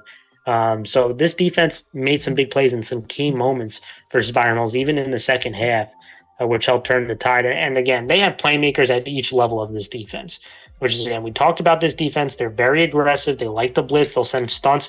Somebody's coming, right? So they usually either send ones from the linebacker or out on the edge, but somebody's coming, right? They very barely drop everybody and just rush 4. So they like to be very aggressive, especially stopping the run. This defensive line in Kinsley, Alice Way, they have multiple guys up front that are hard to move and can penetrate. And I do think their linebacker Horgan is going to have a massive game this time around, Mars. We know Byram Hills runs the ball really well. They have one of the best running backs in the class. He's going to have to be extremely active in this game.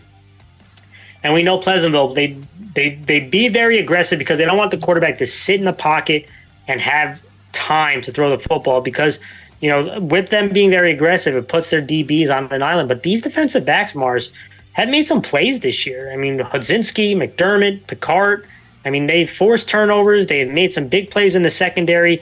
Yes, they can fall for some double moves at times. They can get put in conflict where there's multiple deep patterns coming into their zone and which one they jump. But for the most part, they've held up pretty damn well. Thoughts on Pleasantville? Yeah, Pleasantville has definitely been showing a lot of dominance this year. I mean, this is against Byram Hills is the closest game they really had. And obviously it was won in the last second field goal, essentially to win the game. And, when you're looking at this matchup, it's a rivalry game. It's going to be a battle. Daniel Picard is obviously is the dude, right? He's the guy that has been down all year long in B. He's been a highlight reel almost every game. There was at least one play that he went all out and showed, and everyone was just in complete awe of how he played. But you got to give a lot of credit to the offensive line for being playing as well as they have been. And you also notice there's a lot of guys who rotate in the offensive line too. And so it's kind of like a collective, like basically just a collective effort from this offensive line and the O-line coach. And then obviously you got a lot of skill guys who will make big plays and really benefit this offense. And that's really what's been driving this team forward, is because everyone says, well, if Daniel Picard doesn't have the greatest game ever, you got to have other guys that can step up. And he has been having great games every game, right? But the other players have also been stepping up, which is why they've been so efficient. The guys like McDermott, Coleman, Mooney, and McPhee, they've all been doing very well in helping with this offense keep continually pushing forward. And, last time they played Byram, like you said, the first half was kind of they're carving them up. And then the second half, they struggled. It kind of felt like at the end of the first half, they couldn't punch in a touchdown at the end of that first half and kind of took away some of that momentum going to the second half. And defensively, I think they've been very, very good, at least with points. And obviously, they've been kind of bending a little bit, but overall, they've been kind of stopping a lot of big plays from happening. I think they, against Byram Hills last time, they kind of limited the amount of first down conversions they can get on, especially on third downs. But like you said, they have a lot of guys on multiple levels, right? From the front line, the linebackers to the secondary. They have key guys that can make big plays. And it feels like this is a collective. They have a lot of guys that you can name that have all been playing very well. But you have to give a lot of credit to guys like Ryan Horgan, who's been playing out of his mind all season long. I think he had a tough game last week, but I mean, overall, he's been an all-section player easily in the way he's been playing. And Cooper Kitsley has been dominant up front, moving it from nose tackle to defensive tackle. He's been all over the place, but there's a lot of guys in the defensive line who have been playing great. And the secondary has been putting on a lot of onus. They've been putting on islands basically, and they've been meeting that challenge. And you got to give them a lot of credit, like you said, Michael Zinski, McDermott, Picard. These guys all been playing well, and you got even younger guys like Reish and Muller who have also been playing well. So it's kind of like you have a mixture of guys that can play and do everything they need to do just as a collective. And I think that's what's been driving this defense and offense going forward.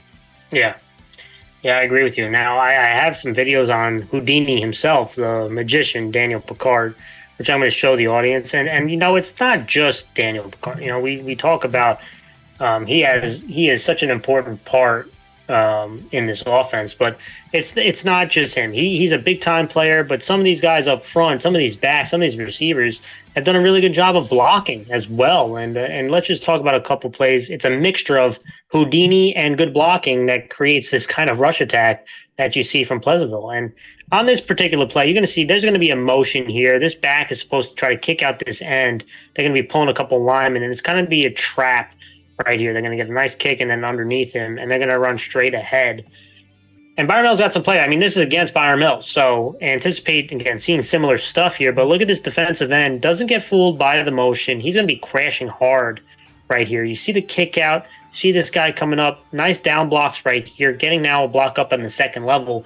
But now you have a free defender. And this is a good player right here. So this is kind of those plays about Daniel Picard that he makes a lot. And it's making that first guy miss. He does that pretty well. And you're going to see a free lineman. Look at the juke right there. Now gets back on track. So a really strong juke in the backfield, guy coming clean. But then you're seeing these blocks right here. Nice seal. Here's a lane. And Daniel Picard at times, well, most times, feels like he's playing at a different speed than everybody else. And, he's gone, right? So he makes a really nice juke, puts his foot in the dirt, makes a juke on a free rusher, gets now upfield, long touchdown. Right, this has happened in that Byram Hills game. Let's go to another rush. When we talk about putting him into the backfield, they also can put him out as a wide receiver, right? And they're going to motion him in. They'll throw it to him. They'll also give him jet sweeps, right? So if you try to load the box, you see the safety cheating over to his side for obvious reasons, but they'll run jet sweep. They'll hand it off to him. They want to get blocks out on the edge. Nice little block right there. You can see they're blocked by the wide receiver to get a nice little chip. But I love this. Look at this block right here. Hands inside. You can see him start moving his feet. You need these kind of plays from your players, right? It's not just Daniel Picard. It's guys making blocks for him. And I'll just watch it. I'm focused on Daniel Picard, but look at the block right here. He's driving this guy about 5-6 yards up the field, giving Daniel Picard some cutback lanes. And when you give him that kind of space, that's when the magician makes these plays happen. Another juke right there makes people look silly. There's another touchdown, right? So it's not you're seeing some of these blocks that it wows you when Daniel Picard makes these runs, but it's some of these blocks that are so important, whether it's at the second level, whether it's out on the edge, right? Another thing I'm anticipating is obviously Daniel Picard at quarterback. And when you put him at quarterback, it means you can add another blocker. And you can see kind of these these bullet blockers right here, these cheater backs, whatever you call it. But now you get additional blockers here, and now you want to kind of create a wave. You're going to see a bunch of double team right here. You're going to see drive blocks and these guys trying to shoot the gaps, getting to the second level, right? So you have these additional blockers, and it's just Daniel Picard running forward. But look at the movement, Mars. This is the movement that you want. You're getting the movement right here. You're getting these backs now up to the second level, generating these cutback lanes. There's the cutback. But look at the movement here. Look at the wall. And Daniel Carr with that, another really nasty juke right there, leading to another touchdown.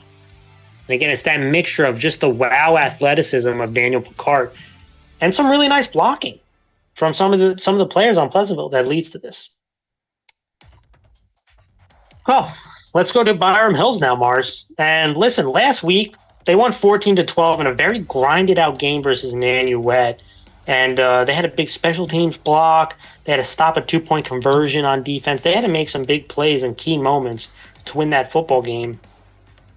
And this offense, again, number one offense heading into the playoffs, really dynamic offense overall. But last week was a bit of a struggle versus a very scrappy Nanuet defense. I mean, they had 179 yards of offense, right? And what hurt them the most is they didn't have much possession in the second half.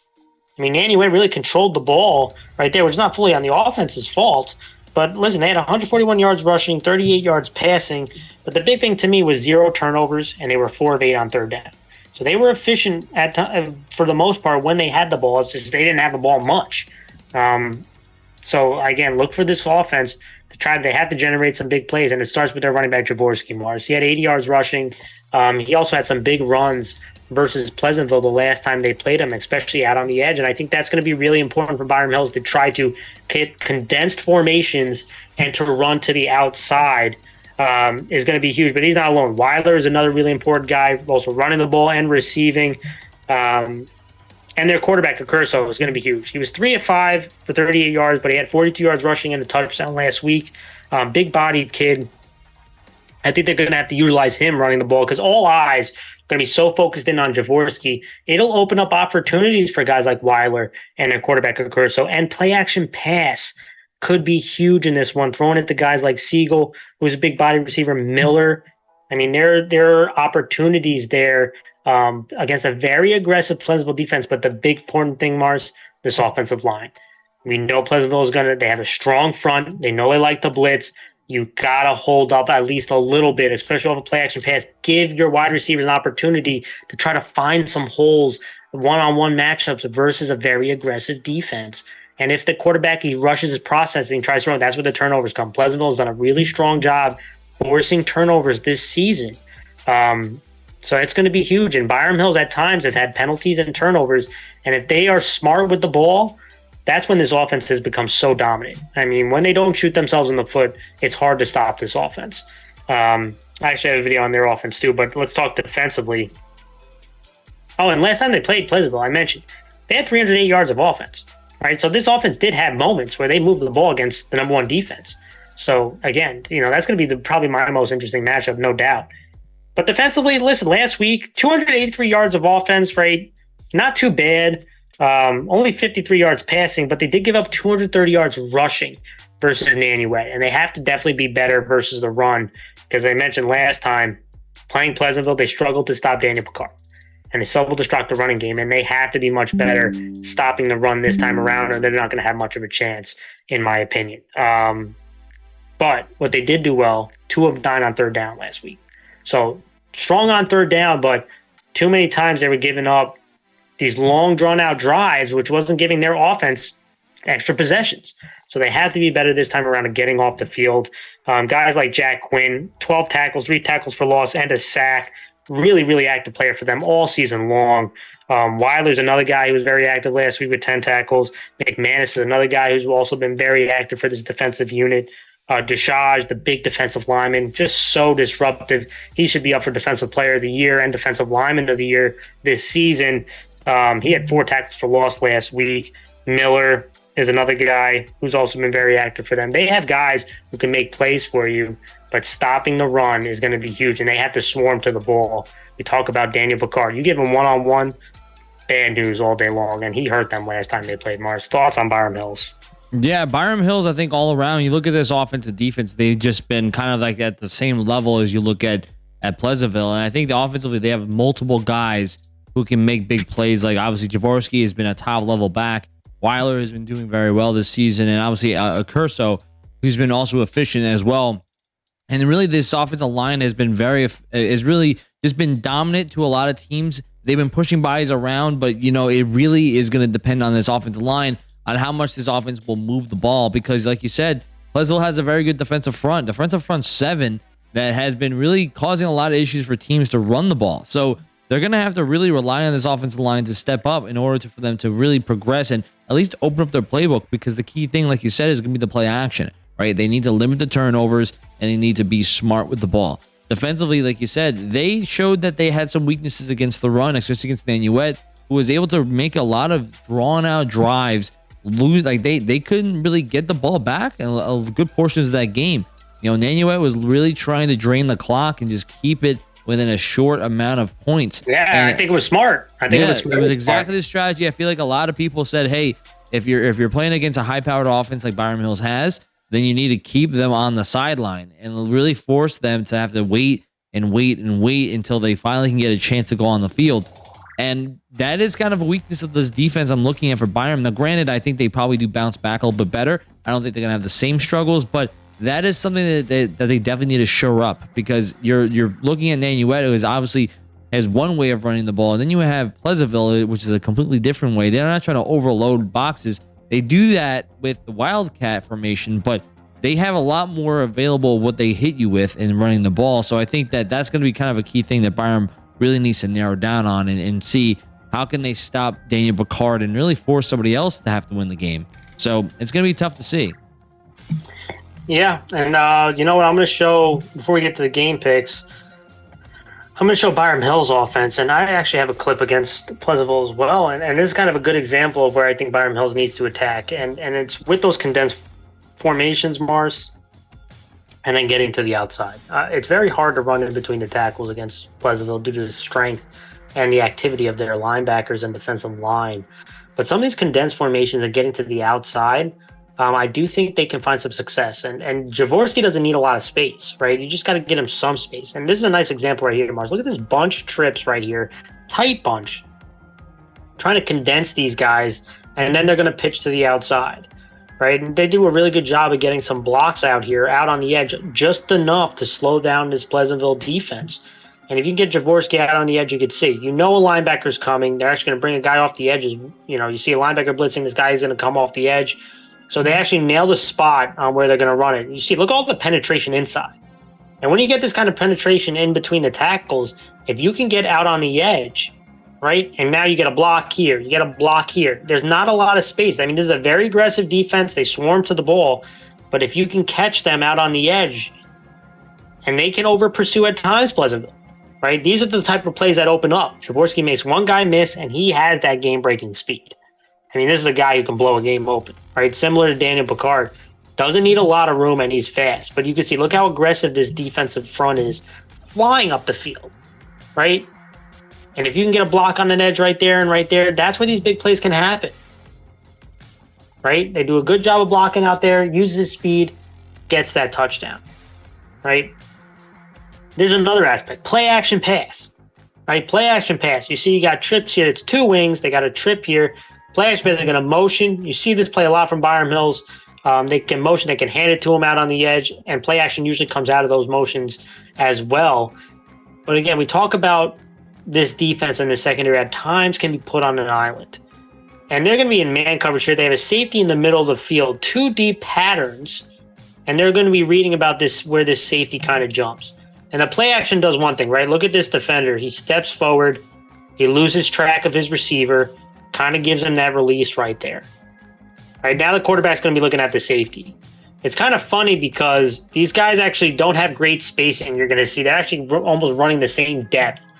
But the action, which getting the corner off his track or the defense strong safety off his track, allows for that free release. Now it puts the safety in conflict. Do I help with the deep pattern or with the shorter pattern, because they're both intermediate to deep? Quarterback launches it, and watch one of these receivers go up and make this play. Now, you shouldn't have two receivers running the same spot, right? There's something wrong with the spacing here. But the concept of play action and putting them in a bind, and this is another important comment right here, Mars.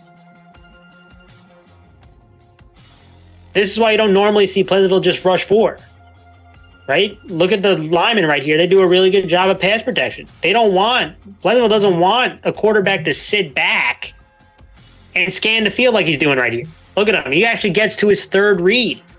He looked to the flats. It was taken. look to the deep. Now he's going to go to his third route, cock it and throw. The offensive line, tremendous job in pass pro right there. Allowing the quarterback to make this read, generating a huge chunk play off of play action. Now we go to last week. What I like is using the quarterback. Now near the red zone, again, they don't want to run the quarterback too much, but they need to use him because so much focus is going to be on this running back right here that it'll drive linebackers a little crazy. They're actually going to pull linemen. They're going to get out to the edge. Look at these linebackers. They both step this way because the pressure that this running back creates opens things up out on the edge. Allows the quarterback to get out there, generating that touchdown. Going to be interesting, Mars. Let's get to the game picks on this one. And again, so many interesting matchups in this one for me. I know Pleasantville beat Byram Hills earlier this year. It's always really hard to beat a team twice. But I am going to go with Pleasantville. I think Pleasantville wins this game. I think it's actually going to be another closer game than what people think. I do think there's going to be ebbs and flows, and I think you'll see similar things like you did last time. Now, I don't think it'll be first half, second half, but what I could see, strong first quarter for one team, strong second quarter for another team. I think there'll be ebbs and flows in this one. I think it'll be close, but I am going to go with Pleasantville, Mars. Any thoughts before we move on, Mars? Obviously, you're not going to pick it, but what are your thoughts? No, listen, I think this is definitely going to be a very interesting game. It was the closest game, I think, of all the Bees regular season games throughout the season, right? Only game I think there was the next closest was an overtime between Pleasantville and Bronxville. And I know Bronxville had another overtime game in the regular season as well, but I think when you're getting to the last second between Byram Hills and Pleasantville, and there's a kick that ends the game, there's going to be a lot of, I guess you would say, a lot of anger and a lot of frustration from Byram Hills' side to say, hey, we want revenge, and this is the only place you can do it is in the section title game.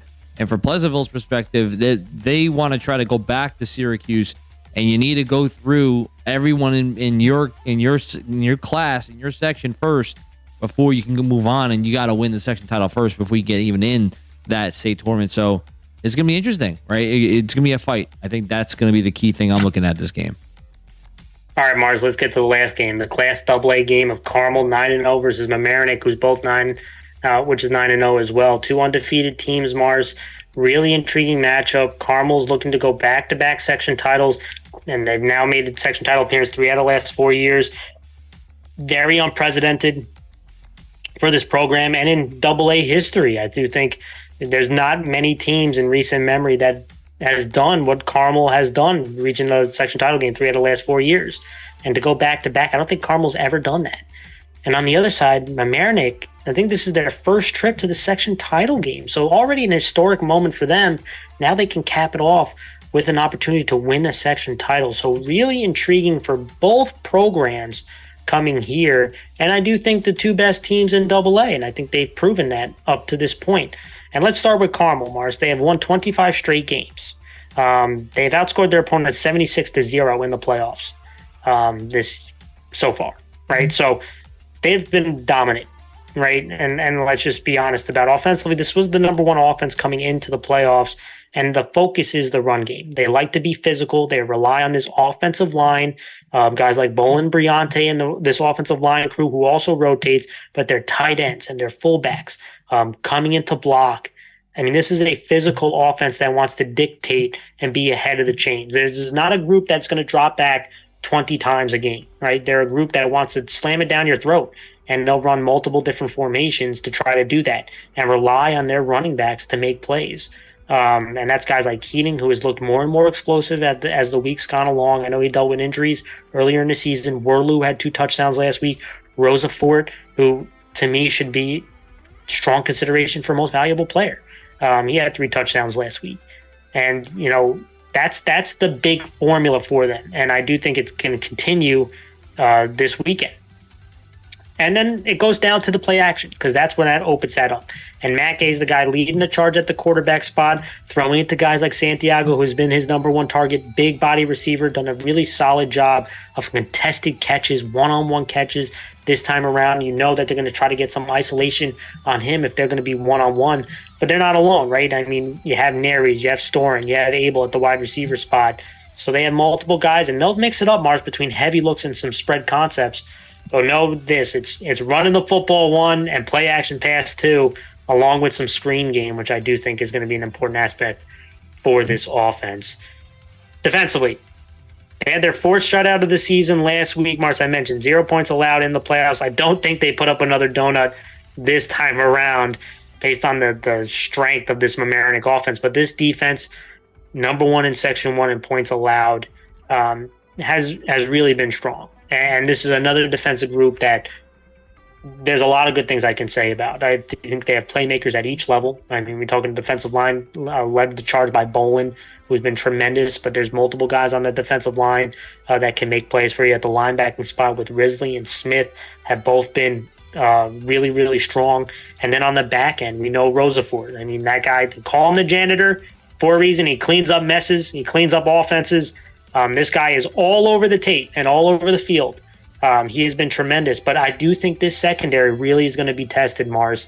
Guys like Storin, Naries, Abel, Mamaroneck, I think, is going to take a lot of shots on these defensive backs. They're going to try to see if they can cover one-on-one with some of these guys. And this is going to be a huge opportunity and moment for them to prove, earlier in the season, they've given up some big pass plays, how they kind of go up against one of the top passing offenses in Double-A. But boy, this defensive front needs to win, Mars. This defensive front 7 needs to be very aggressive.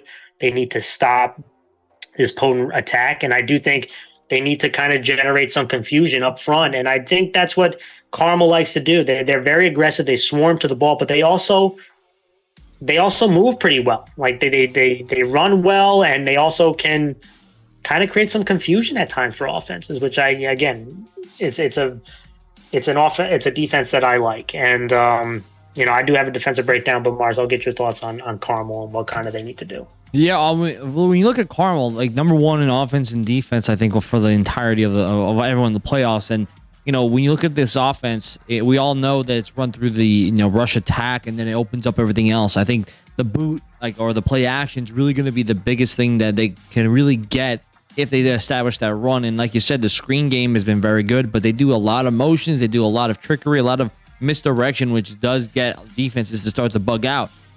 Coach K really does a great job when it comes to really throwing a bunch of stuff. I always said this every game. He throws the kitchen sink at you, and I think that's kind of how the offense thrives. It's hard to narrow down where the ball is going to be hit and who's getting it, but Carmel has a lot of power on this offense. And defensively, I mean, it's just the same thing. It's like defensively, they are the number 1 defense in points allowed in all of Section 1, 4 shutout this entire season, and that's crazy. I mean, when you're looking at this defense, I think they have a great front 7 that has a lot that can make a lot of big plays, and you got to give a big shout out to Rosafort. He's been dominant all year long. Like you said, he's the janitor. He cleans up the messes. And I think that, like you said, this secondary is probably going to be the most tested this game than any other game this season, because you got Mamaroneck with a lot of weapons and a lot of ability and to run the ball, but especially pass the ball. And they're going to want to probably test this secondary of Carmel to see whether or not they can stay disciplined and make big plays. And it's really going to rely on obviously the secondary, but can the front 4 guys get to the quarterback and make plays, right? That's going to be the big question here. Yeah, and I'm going to show a video about the Carmel defense. And, what they do really well is stop the run first. And stopping the run is so important in high school football, which then leads to uncomfortable situations, 2nd, 3rd, and long. And Carmel will show you different fronts, right? They'll show you a 4-man front, right? They'll give you a 4-2. They'll give you a 4-3. They'll give you a 4-1. I mean, they'll give you a 3-3. They'll give you a 3-2. I mean, like, they'll throw fronts at you, and you have to be prepared for a lot of different things placing this Carmel defense. But one thing you can be assured of is they're going to be aggressive. And, kind of an example here, Mamaroneck does love to do a lot of power read concepts and counters in the run game, and it's going to be really important for defenses to be disciplined. And Carmel's going to have to be. They're very aggressive, and they can't get caught over pursuing the ball, because that's how Mamaroneck will really hurt you. And this is kind of an example right here. Now, Mamaroneck doesn't really use tight ends, right? They have a tight end, but they're going to motion. But the concept is similar. They're going to run power read. So they're going to motion him back in. But look at the defense move, right? The defense always adjusts, which is really important for a defense to adjust on shifts, on motions. Teams have been trying to hurt Carmel with that. and the defense has held pretty strong. But this is going to be power read right here. Quarterback's going to keep it. I want you to focus in on a couple of things. Number one is the janitor, right? This guy at the free safety spot. I've never seen teams try to. Usually, when you play design a blocking scheme, you don't account for the free safety because you're anticipating that your back will go one-on-one with that safety. But Rosafort acts like another linebacker. I mean, this guy flies to the football. He's got great instincts. I want you to focus in on him. This is power read. Again, quarterback's going to pull. There feels like there's a little bit of an opening right here, right? But what they do really well is they swarm to the ball. You can see this backside end. They get a nice little block on the second level. But watch the free safety here. Again, the guy who's unaccounted for. Boom, right there. I mean, he sticks him along with the DN coming down the line. Does a good job coming down the line. Absolutely sticks it at the line of scrimmage. I mean, the free safety is 10 yards deep, right? So those are the kind of plays that you see on tape from him that are extremely impressive, right? Really strong tackler. Now let's get to some of the trips action, which Mamaroneck really likes to run. They like to spread you out. They'll give you trips. They'll give you doubles. And again, watching this defense, can they stop the run kind of with a spread out look, right? And you're going to see this is a quarterback counter. Another thing that Mamaroneck likes to do, quarterback counter, pulling linemen. They're going to give you misdirection here. But I like how this defense won. Look at the defensive lineman. He's going to go down the line here. He's kind of getting tackled by the offensive lineman, but watch the linebacker adjust. Watch this edge fender squeeze down this ball. I mean, there's multiple things happening right here. It looks like a hole opens up slightly, but no, they close it so quickly because they swarm to the ball really well. And it's a credit to this defense and to these kids staying disciplined. Right? Finally, I mean, you go into some of the spread, this is a 2x2 look, right? And you'll get different looks. Do you get a 4-man front? Do you get a 3-man front? This is a 3-man front right here. They're going to play a little bit of games with you. And you're going to see if they're going to try to move this receiver away from the 2-receiver side right here, right, to try to create an opening, right, for this slant. They want to draw the safety away. They're hoping this guy stays by the line of scrimmage. But again, watch it. It's a pass. They're trying to move this guy. A nice little drop. He takes away the slant, forces the quarterback to hold on to the ball a little bit longer than he really wanted to. And watch these defensive linemen. You mentioned, Mars, these guys have to come up and generate pressure. And if they hold on to the ball too much, bad things can happen because this defensive front seven can be really strong. They forced the fumble right there, recovered by Boland. And this defense, they do a lot of good things.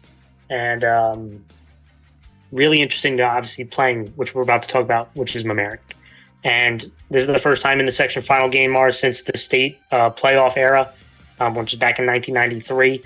And offensively, this has been a dominant offense all season long, but boy, have they revved it up in the playoffs. And they are quite potent. They've had now 40-plus point games this season, Mars, and 3 30-plus point games this season. So 7 games of scoring over 30 points. They can beat you multiple ways. To me, it actually starts with the running game for Mamaroneck, and it starts with a guy named Damari Hamilton, their running back. Had 174 yards rushing and 2 touchdowns last week.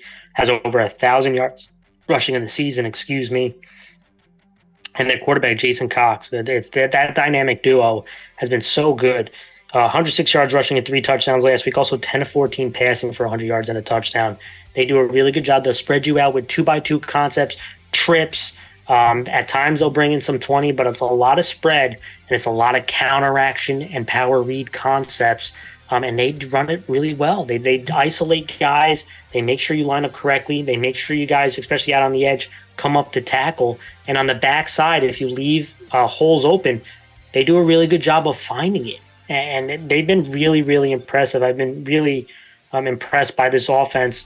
And they have some weapons on the outside. Rhett Chambers has been really good for them. A guy can line up in the slot. He had a touchdown reception, also a touchdown pass. Really, really strong player for them. And a guy who I think they're going to try to test versus the Carmel secondary. And Sam Bone is another guy, big-bodied receiver. Good job with contested catches out on his outside. At times, they'll run a 3-by-1 concept and isolate that single receiver. He's the kind of guy who can win those one-on-ones and show strong body control. Glinsky's another wide receiver who also can be on the outside and make plays for them.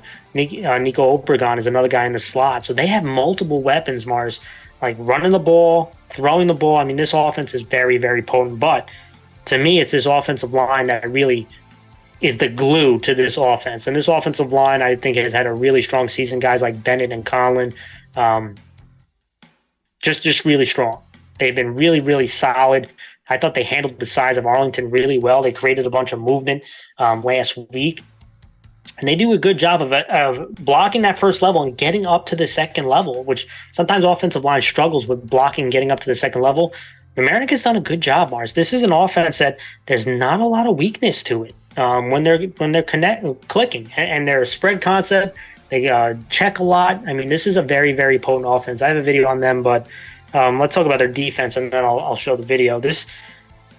Listen, I said this defensive front seven has held up pretty well versus the size of Arlington last week, Mars. For the most part, I thought, again, what Arlington could try to hurt them with is to out-muscle them, and Mamaroneck held strong. This defensive line, led by Bennett, the linebackers, and Ramsey, who seems to have a nose for the football and is everywhere on the football field, did a good job. I think they limited the big plays, running the football, and kind of those clock churning plays. They did give up some big pass plays, but to me, if they can hold up versus the run, that's going to be huge against a team like Carmel, right? So that's going to be really important to hold up against the run.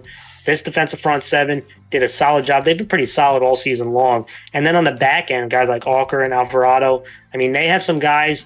There's an aggressive defense as well. So they are going to get some one-on-one matchups, but obviously the top priority is to slow down this Carmel rush attack. I think that's going to be one expect to see. Again, some blitzes going on with the linebackers and out on the edge. You'll see some 30 front. You'll see some 40 front. This is another defensive unit that might switch things around and try to load the boxes and create some mayhem for Carmel. Mars, thoughts on Mamaroneck? Yeah, when you look at Mamaroneck, their offense, I think, was the most impressive of everybody's in AA. I think you look at this offense, they can hurt you in multiple ways, scoring a lot of points in almost every game they played. They scored at least 30 basically. And they have Hamilton playing at running back has been fantastic, 1,000+ yards this year rushing the ball. Jason Cox has been also fantastic. He can throw and run the ball.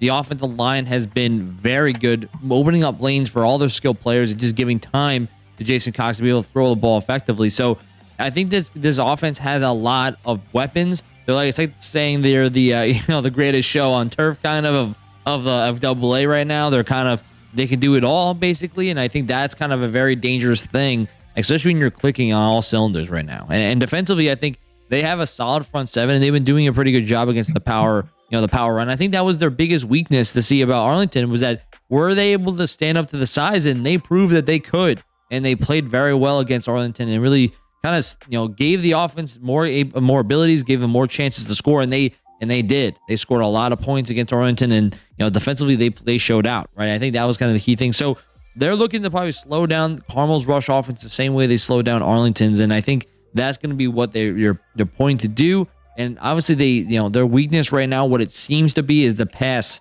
right? Defending the pass, and I think that I think right now, looking at what Carmel does best is running the ball. So they're going to probably prioritize stopping the run and see if their secondary can really match with Carmel's skill guys. Yeah. Let me just show the Mamaroneck offense before we get to the game pick, Mars. And listen, this offense is extremely potent. I mentioned how multiple guys can hurt you, and it really starts with these two guys, and Hamilton and Cox, their quarterback. And this is power read. They're going to spread you out. This is the backfield right here. This offensive line does a really good job of getting movement, and Cox done a really good job of reading the power read, especially those last couple of weeks. Been really strong at it. When you run power read, you're kind of reading this edge guy to see who he attacks. If he attacks the running back, right, he'll pull it. And if he stays, he'll give it, right? And so you could see he's kind of in between. And when he's in between, you want to give it, right? Because you trust the speed of your running back in Hamilton, and he has that, right? So he's going to hand it off right there out to the edge. Nice fake. But look at the blocking onto second level, which is really important as well. Do a good job getting a body on a body. And when you have Hamilton in this much space, that's bad news for your defense, right? And so he takes it for the big chunk play. Obviously, the camera trying to catch up. But again, really strong read here. You see him take his 2 steps. It's always important. Sometimes quarterbacks rush this part. He takes 2 long steps, ride it, and now he's going to give it, right? And then you get the blocks at the second level, and it's off to the races. right?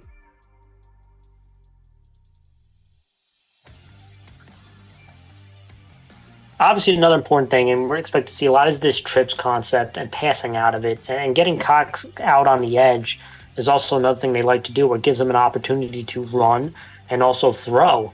And you can see the trips over there. You're going to see Cox, he's going to roll out. They're actually going to block on the edge right here. And they're going to attack this kind of this two receiver side, where you're going to kind of get natural picks, which Mamaroneck really likes to run, these natural picks.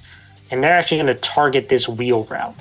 And you're going to see a natural pick kind of develop. Look at this natural pick right here, kind of slowing down this DB. Here comes the wheel. They do a good job blocking on the edge, gets him out there, and then pretty throw. He sees it, he stops, he sets his feet, and a nice throw, getting the ball out, getting it out in front for a touchdown again. Nice design here. These receivers are a little tight. Try to get a natural rub. They get two blockers out on the edge to see if Cox can get out there. And he delivers it. Really solid throw. Another thing is him running the ball. He's very elusive as a runner, Cox. And again, this is a 20 personnel. So again, you'll see some of this 20 personnel stuff. They're running power read again. This time, quarterback's going to pull it. They're actually going to block the edge guy. Right, so they're simulating the power read, but look at the nice blocking right here, Marcin. Look at the kick out. Look at the movement they get on the play side on this down block. This is a beautiful lane. And Cox is elusive. There's not many guys in the second level going to tackle this guy. Right, and so those are the kind of plays, power read, counters, quarterback keepers, handing it to Hamilton, and passing the ball. I mean, this is such a dynamic offense. It's going to be tough to slow down. Yeah, no, I definitely agree with you, man. And I think this is going to be a battle of the Titans. I feel like both these teams have a lot on the offensive end and defensive end, so it's going to be a very interesting battle when we get to see them play each other. All right, Mars. This is the moment everyone's waiting for. Who do you got winning and why? Well, listen, I think when you look at both these teams, they have, like I mentioned this, they have a lot of things that they do right? There's not really a lot of weaknesses. You have a Mamaroneck who can spread you out and kind of beat you with this two-headed monster with Hamilton and Cox, and they both have great ability to make big plays. The offensive line has been melding all season long, and they've been opening up lanes for all these playmakers, right? And I think that's what gives this offense a big advantage, right? In the way they've been playing against everybody. And defensively, they've been pretty solid. I mean, especially against these bigger teams, where that should have been a weakness of theirs, but they've been setting up strong against them. And then you have Carmel, right? Carmel's obviously a main run offense, but they have the ability to make big plays because of misdirection, because of boot action, as well as just screens that can really just open up the plays for them. And defensively, Carmel's been dominant, right? I think that's the big thing that Carmel's been thriving on, is that they have been the number one defense in all of Section 1, right? And I think that is something to attach your hat on. And when you look at this game, it's a top-level offense against a top-level defense, and you're going to have to see who wins. I think Carmel's going to win. I think Carmel has the top defense for a reason. I think when you're looking at who wins championships, the age-old saying goes, defense wins championships. And I think that Carmel will at least slow down what Mamaroneck can do offensively. I don't think they'll shut them out. I mean, that would be extremely impressive if they could. But I think that they'll slow down what Mamaroneck can do, and then it'll give their offense the ability to get on the field and driving, own the time of possession, right? That's going to be what I think Carmel is going to try to plan for.